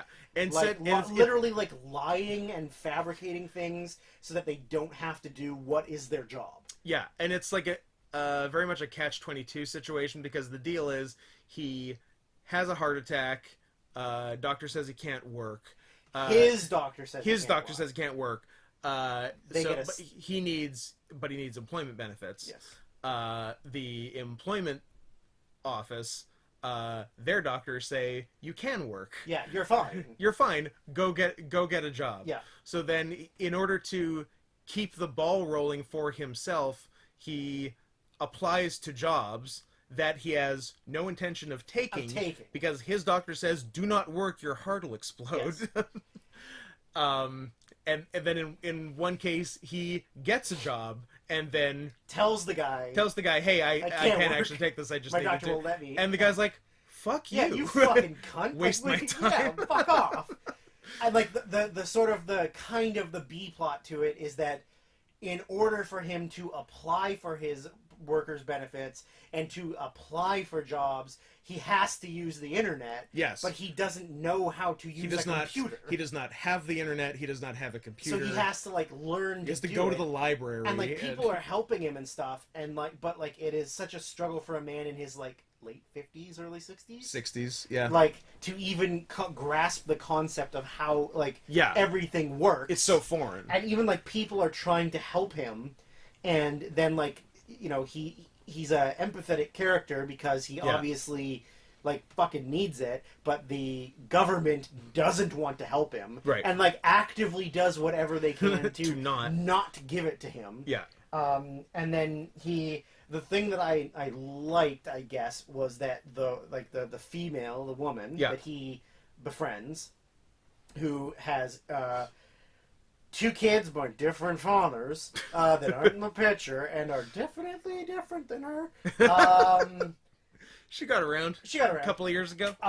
That like the world like is actually much better to her, and she's more of a shitty person, kind of. But she's not necessarily a shitty person, but she has to do shitty things. Yeah. To survive, but then like good things happen it ends up her, better for it, which is kind of like an interesting way to go, because you'd think that like she gets herself into a couple situations where you'd think things would go really bad, and they actually don't end up being a little bit better than they were supposed to be, right? The ending, I saw the ending coming, and I did too, but I was still like, oh no! I know it's coming. You don't want it to come. Like no. But yeah, the way it's set up, you're like, well, unless this is going to be the most boring, They're like completely full circle, wrapped up together. in a bow ending of all time. I think I know what's coming. Yeah. And it does. But it's such a, like, you don't want it to happen. Yeah. Because, like, you know something positive is... Yeah, it is right there. It's right there, like, within his grasp. Yeah. You know? But yeah... Because they tell you it is. Yeah. Like, literally, like, you know what they're like, you're good. Yeah, this is going to be fine. Yeah. And then it's like, oh, maybe not. Like, yeah, it's what a heartbreaker. Yeah. It's the character's obviously different, but it did make me draw a lot of comparisons to A Man Called Ove. Yeah. It also gave me a lot of comparisons to friend of the show, Kelly Summers. Yes. Yeah. For a couple of his outbursts. Also because he's bad at technology. Yes. Also because he has also never used the internet. Yeah, or typing in www.facebook.com on his phone's browser. And logging in. And logging in. Because even his password isn't safe. No, of course. Of course. And downloading the app would... that's how Big Brother gets you. That's how they get you. Yeah. God, I hate Kelly. I don't. I love Kelly. I hate Dan. That's fair. So, my number 3 has not been mentioned. Don't. I think we're good. I think this might happen. I think that our 3 and our 1 are either in the right position... Or switched. Or switched. I think it's one or the other. Number 3 comes from a land that's not here. We're off to a bad start, Drew. But the other ones don't come from here either. So do we not have any of the same ones? I don't know. Keep talking, but I'm not happy. It's... I don't like what I'm hearing. Korea. It's my number 1. Do we switch our 1 and 3? I don't know. Or maybe my 1 or is your 2 2 or something. God damn it! What the fuck? Well, then let's just wait. What's your number 3? My number 3 is Arrival. That's my number 1! We swapped our 3 and our 1! You could see me shaking my head right now. I'm disappointed in Drew. I'm disappointed in Drew again. So I'm not disappointed in myself because I picked the right numbers and Drew picked the wrong numbers. Correct. I was the reason why we don't get the kiss. Fuck! Well, maybe our number 2s are the same. They're not. Should we just leave? Is this... Yeah. Fuck it. Let's not even tell people what our 2s are and just fucking call it a day. So what do you want to talk about? Handmaiden or Arrival? What's your number 2? Because we know what our 3 and our 1 are. My number 2 is Graduation. Ah, interesting. Not on your list. Not on my list. Okay. And my number 2 was Raw. Not on your list. I forgot that. You mentioned it in the previous, yeah. but in the Hans, but interesting. Yeah. We really like different things. Not that I didn't like Graduation, but just like, I don't know, I didn't think about it. Yeah, no, I love Graduation. Interesting. Yeah. So, let's just do our 2s, and then we can just both do 3 and 1. Like, whatever. All right. So my number 2 is Graduation, which comes from Transylvania. It actually does. It's not Transylvania. It is. Fuck off. I'm not kidding. It's Romania. It's in Transylvania, Romania. It's in the Transylvania region of Romania. Fine, literally. whatever. I'll give it to you. And yeah, and Adam Sandler voices a vampire. That's correct. And he has a daughter. And the sequels just keep getting better. Hotel Graduation 2. Hotel Graduation 3. So this is just one of those like quiet, intimate foreign movies that they, for the most part, don't even make in America. Like even indie movies. And nobody even sees them in America. Like... Yeah. But yeah, it's this. It's a dad whose daughter is physically assaulted and attempted rape, but unsuccessful. So close. So close. You can taste the food. Guys, come back next time. She won't see it coming. The nectar was right there. And she's about to write her final exams, and she needs like a 90% average to maintain her scholarship to Cambridge. Mm-hmm. And so I think she kind of tanks the first exam because she was almost raped the day before and is in a cast. Get over yourself. Grow up. Get over your dead parents. So then he gets really worried because, like, her whole thing could fall apart.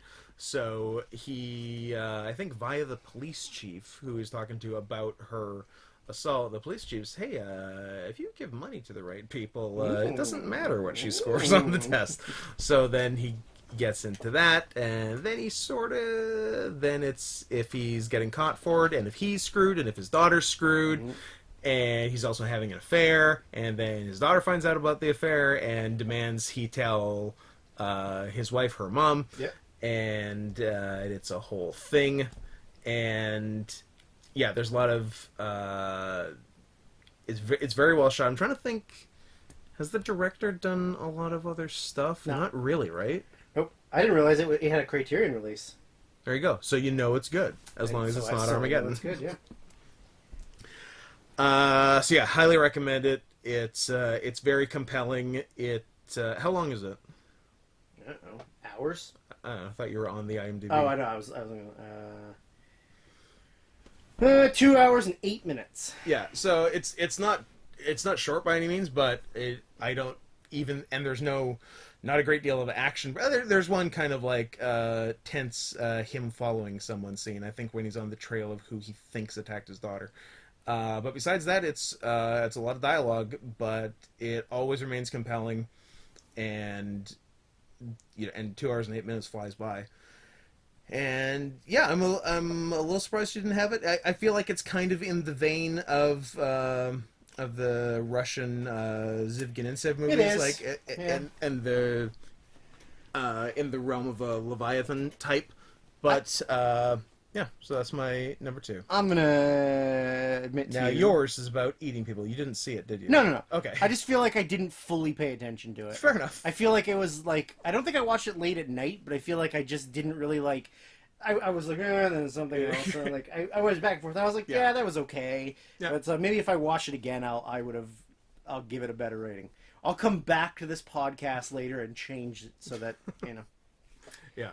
So tell me about so Ra's your number 2. Ra's number 2. I mean, I thought it was very cool. I think it's really fucking interesting and unique and different. I do recall it being on it being number 1 on someone of note's list. I could not tell you who. Yeah, it's so it is a young girl who is at a veterinary school for like farm animals. Yeah. Like bigger like horses and cattle and stuff.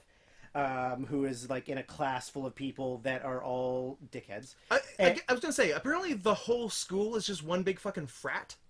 Because they act they act like a dickhead frat. They all kind of do, yeah. Like they like to party and they like and there's all kinds they of play pranks and hazing shit and pranks and shit. Yeah, they're assholes. And so she's a vegetarian. Yes, their whole family's Her vegetarian. whole family's vegetarian. And over the course of the sort of beginning at school, so like people find out that she's a vegetarian, and like mock her, for like being a vegetarian, and then sort of like they try and force feed her meat a bunch of times, like pranks. Yeah, and well, then one of the initiation things for the new class was you have to eat like a rabbit kidney or something. Yeah. And she refuses. And then they like force her to. And then her older sister, who's also in the school, like 3rd or 4th year or whatever, is like, because she in theory was a vegetarian too. Yeah, before she went to the school, in theory, she was also a vegetarian. And she's like, no, just fucking do it. Just do it. Like, don't be a pussy. Yeah. So then, over the course of like the time being there, and like, obviously you're doing all these tests on animals and stuff, and like, because you have to learn how to like fix a horse's broken penis and stuff. I don't know, whatever. It's mostly that. It's mostly the broken penis. Not a lot of people know that veterinary medicine is 90% broken horse cocks. Yeah, that's why Kelly's in it. Although he's doing like cat penises, not horse penises. Yeah. So anyways, over the course of it, like I got nipples, fucker. You milking me.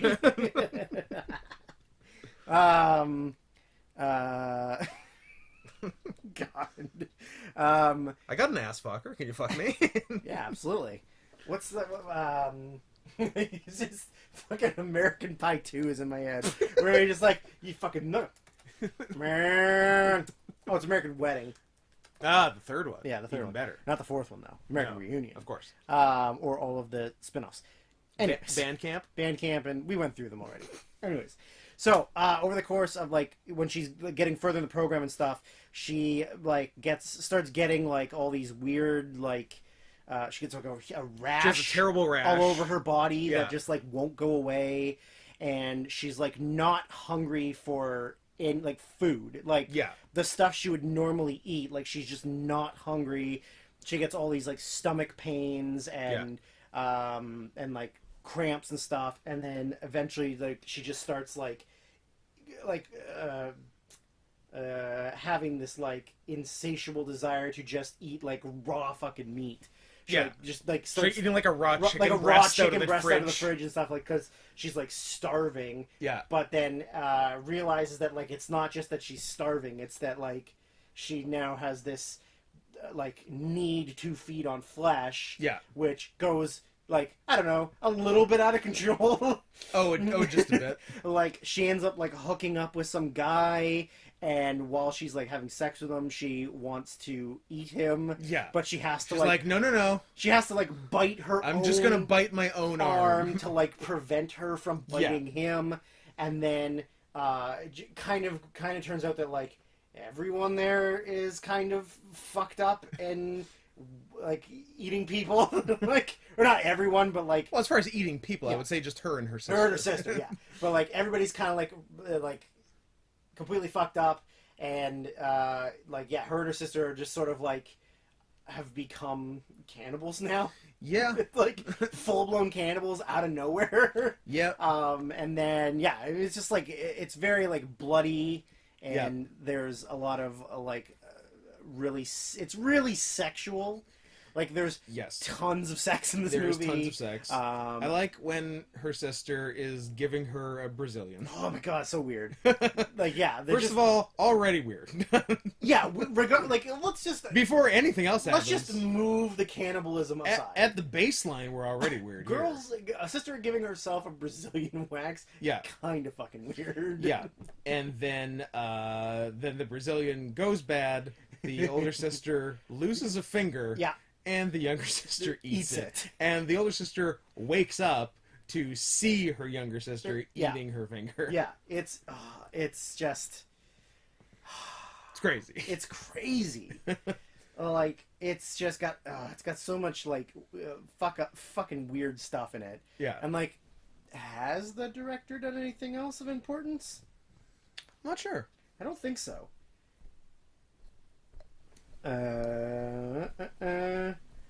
Oh, it's a woman. God, women. Yeah, I think it's is it Catherine Bigelow? Yeah, it's Catherine. Is Bigelow. it Suzanne Beer?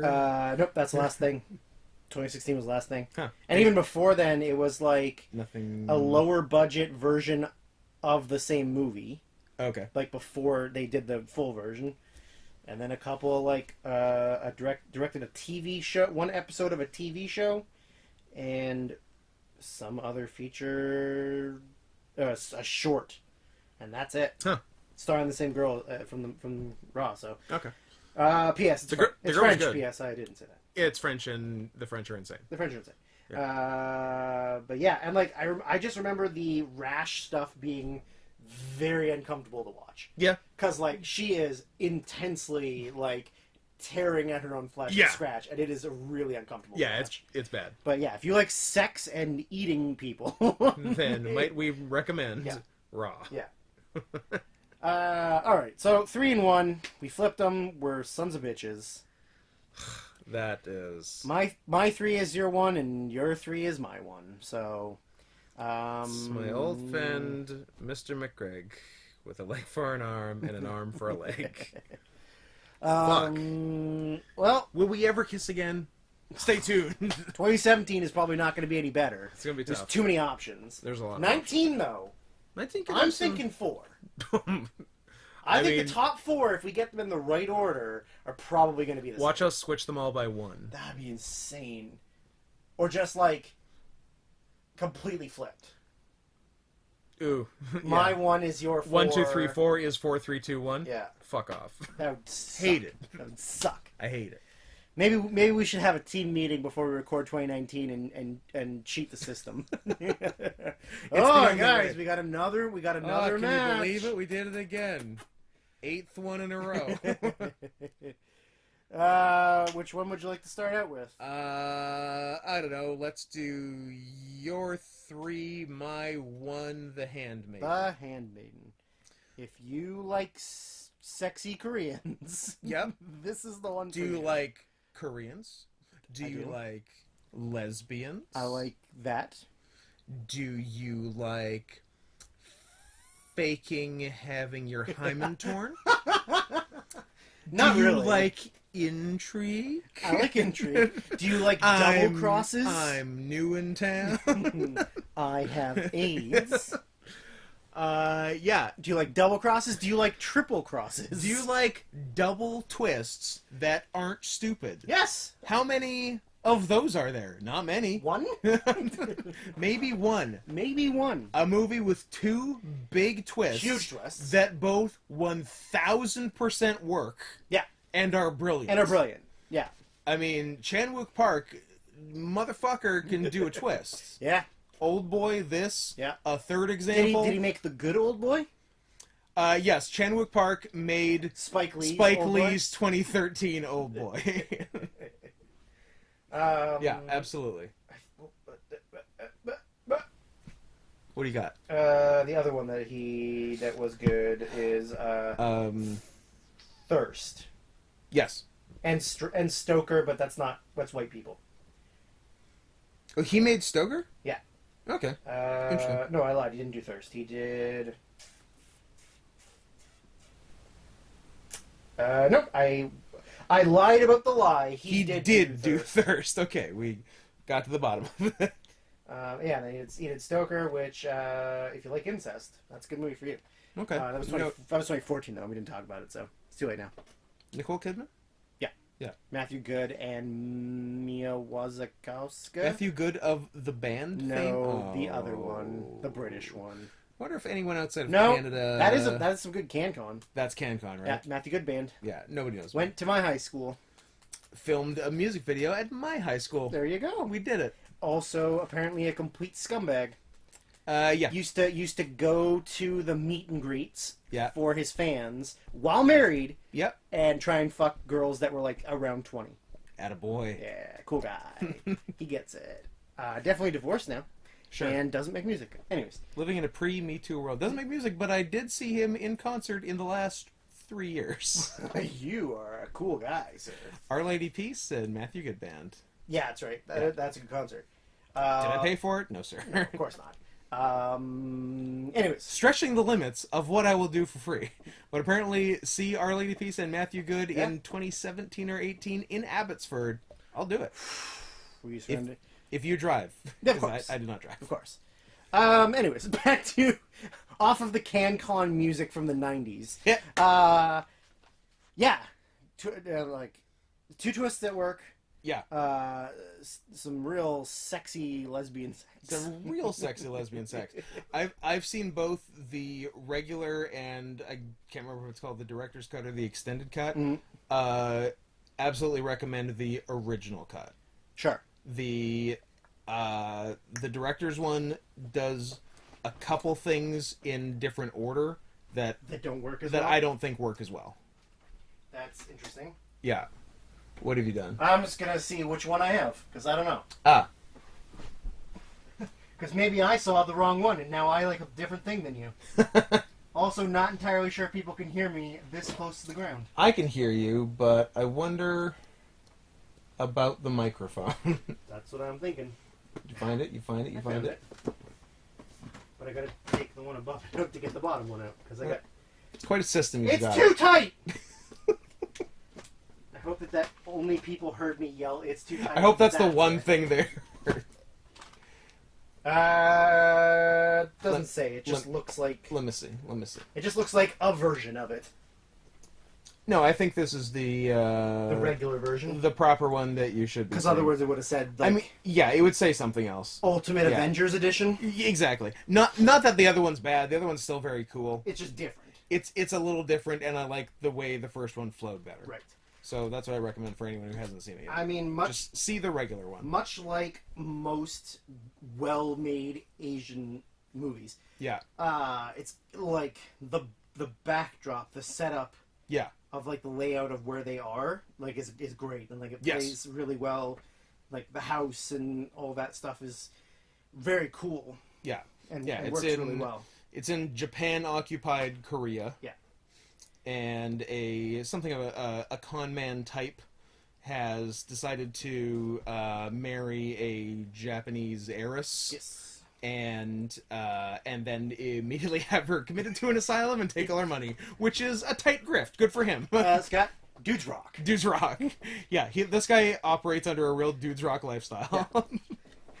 a dudes rock ethos. Yeah.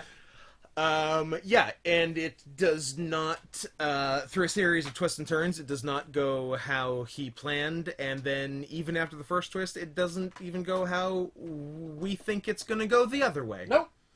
And yeah, I don't want to say anything. No, you can't. The twists are too good. The twists are too good. Just watch it. Yeah. Just get off your ass. Get off your ass. Fucking illegally download a torrent in Yeah. America where you'll get caught. Get off your ass, you Unlike fat... Canada where they don't give a fuck. You fat pig. You pig. You disgusting pigs. Just fucking watch The Handmaiden already. It's my number one. What do I gotta do? What do I gotta tell you? Have you seen this? Hear about this? My number one. My number three. Great Canadian director who has a clean sweep and will always have a clean sweep. Yeah. Mr. Denis Villeneuve. Denny crushing the 2010s. Making a movie like one every year and then two in 1 year. 2 in 1 year, yeah. Although, is he done from now until Blade Runner? Yes. Yeah, so he's only got one more. But it's going to be on the list, so... I mean, yeah, it is. It's going to be on the list. Yeah, so, I mean, Arrival was a big movie. It was his first, like, big thing. I was worried that 3 might be too high. Apparently, I was wrong. Oh, really? I mean, 3 might be too high for your opinion of it. Oh, okay. But not the case. I mean, I like sci-fi. Yep. I like Denis Villeneuve. Yeah. And it's got an interesting twist to This it. is absolutely my kind of sci-fi. I love this style. Like, not over the top, not Not- just things flying not- at you. not Star Wars. Yeah. Yeah. Yeah. Like grounded sci-fi.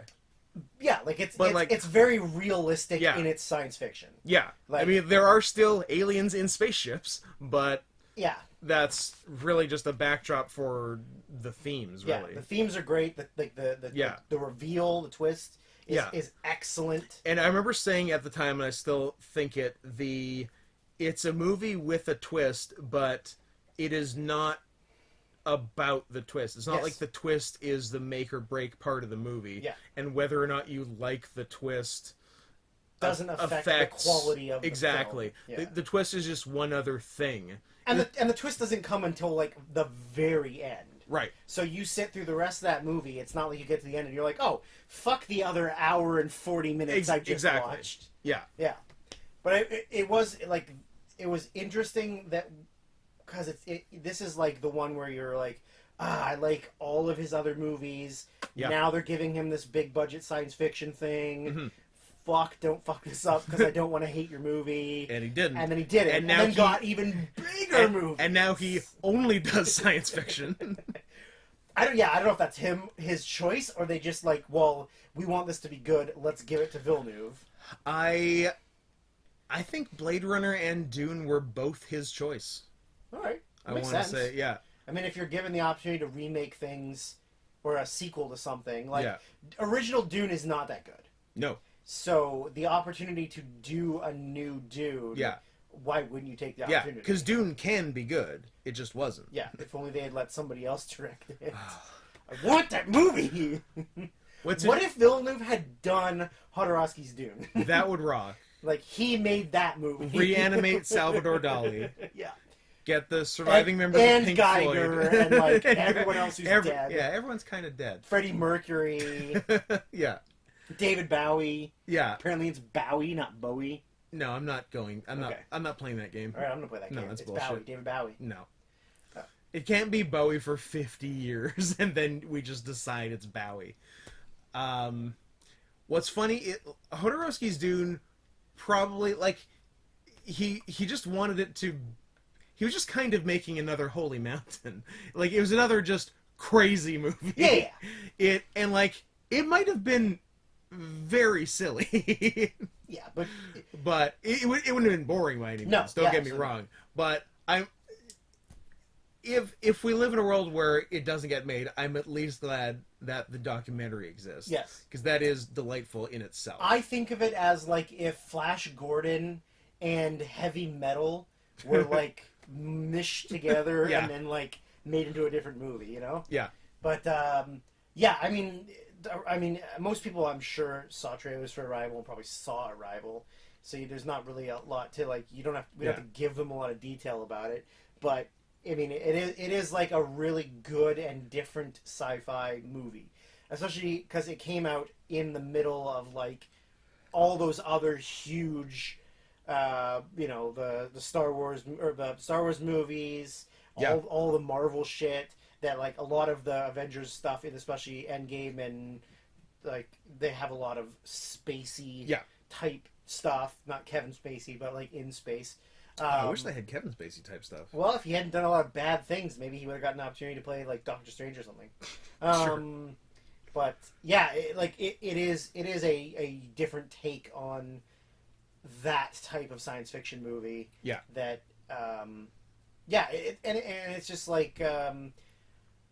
Well, number one, if you were aliens and you were landing on this planet, why would you choose to land in America? Why wouldn't you land somewhere that's more educated and capable of understanding Well, you? they landed a bunch of places, didn't they? But they landed in America first. Right. Right, and then that's when they get her, and they're like, oh, you're the top linguist in the world. Yeah. And like, really? An American is the top linguist in the world? It's 1,000% a European, right? It's 1,000% European. Or like maybe even like a well-educated Middle Eastern person who speaks like... Oh, sure, and also a handsome Jew. Or or a gay guy that's not into anal. Yeah. Which exists. Yeah. There's oral only gays. I know. No, there's well-educated like Middle Eastern people that speak If like you say all of the Middle Eastern languages plus English, and like Sanskrit and Latin, and like and every European speaks 4 languages. and a woman, a red-headed woman. Come on, that doesn't make any sense. what are you talking about? But I mean, yeah, Villeneuve can't do anything wrong. Like he really can't. Dude's on a fucking hot streak. He hasn't made a single bad, like not even like he hasn't even made like a single mediocre thing. No, He's made nothing. every movie he makes is a top 10. Banging out hits. What? Have you had another Villeneuve number 1? Was Incendie number 1? Incendie was number 1 for 2010. So 2 number 1s. 2 number 1s. That ain't bad. 2 number 1s. He could do 3. I don't know if he will, but he could do 3. Uh-huh. I don't remember what else is in 2018. It's not going to be 3 for me. But spoiler, it's going to be a top 10 But like Prisoners was like Prisoners might have been your 2. 2 and 4 maybe. Yeah. And then Enemy was 10 for both of us. Yours was a post-recording 10 because you're a coward. Post-traumatic stress decision, a PTSD. Yeah, that's fair. Yeah, I mean, Dune will probably be insane. Dune will be sweet. I don't care for the casting of Timothy Chalamet, but can't win them all. We might be having an argument in 2017 then. I haven't seen it yet, so I don't know. Oh, you haven't? I just don't like him. You'll like him after I think this. he's a fucking You're wiener. gonna like the way you look, I guarantee it. He's a real Jacob Tremblay for me. No, don't put Chalamet and Tremblay in the same... Oh. Has he also played an autistic person? I'm mad you said that. Why? Because you love Jacob Tremblay? No, because I hate Jacob Tremblay, and I love Timothée Chalamet. Timothy. I don't know if I love him, but he was really good in Call Me by Your Name. Well, we'll see, because I haven't seen it yet. So, it's on the list. I'll watch it. Don't worry. But call me Ishmael stupid. All right. I think that's the end of 2016. We did kind of run out of steam there, and Scott, it's 3 hours. Fuck every goddamn. What are we doing? How did we? Well, maybe we need to limit our Hans to like. How did we do 10? How did we do 2010 in an hour 20? I don't know. I guess we just didn't have as many things to talk about and write down. What the fuck? And also, we didn't preamble as much in 2010 and 2011. But then 2012, we went back to the good stuff. We go back on our bullshit. We got to get back to giving the dude dogs what they want. That's true. Racism and Israeli xenophobia, and I think this has been the best one for racism Gay so sex? far. Well, I mean, we one of the movies on here was gay beeps. So We had gay beeps. We had educated Middle Easterners. yeah, We we had had women linguists. we had That's not race. That's we sexist, had but Japan. Japan. Yeah. We had lots of Japan. Yeah, I think we touched on a lot of important subjects today. We fucking did it. So join us next week. I can't believe we're putting one of these out every goddamn It's week. gonna be less than 3 hours next time. Just like we thought today would be, but But it's 2017 and it's gonna be 5 hours. oh yeah, it's 2017. It's the hardest one to Maybe do. the worst year. Hardest one to do. Worst year, I mean the one with the most movies. So enjoy our 12-hour spectacular. This time next week, same gay time, same gay channel. Peace out, dude dogs.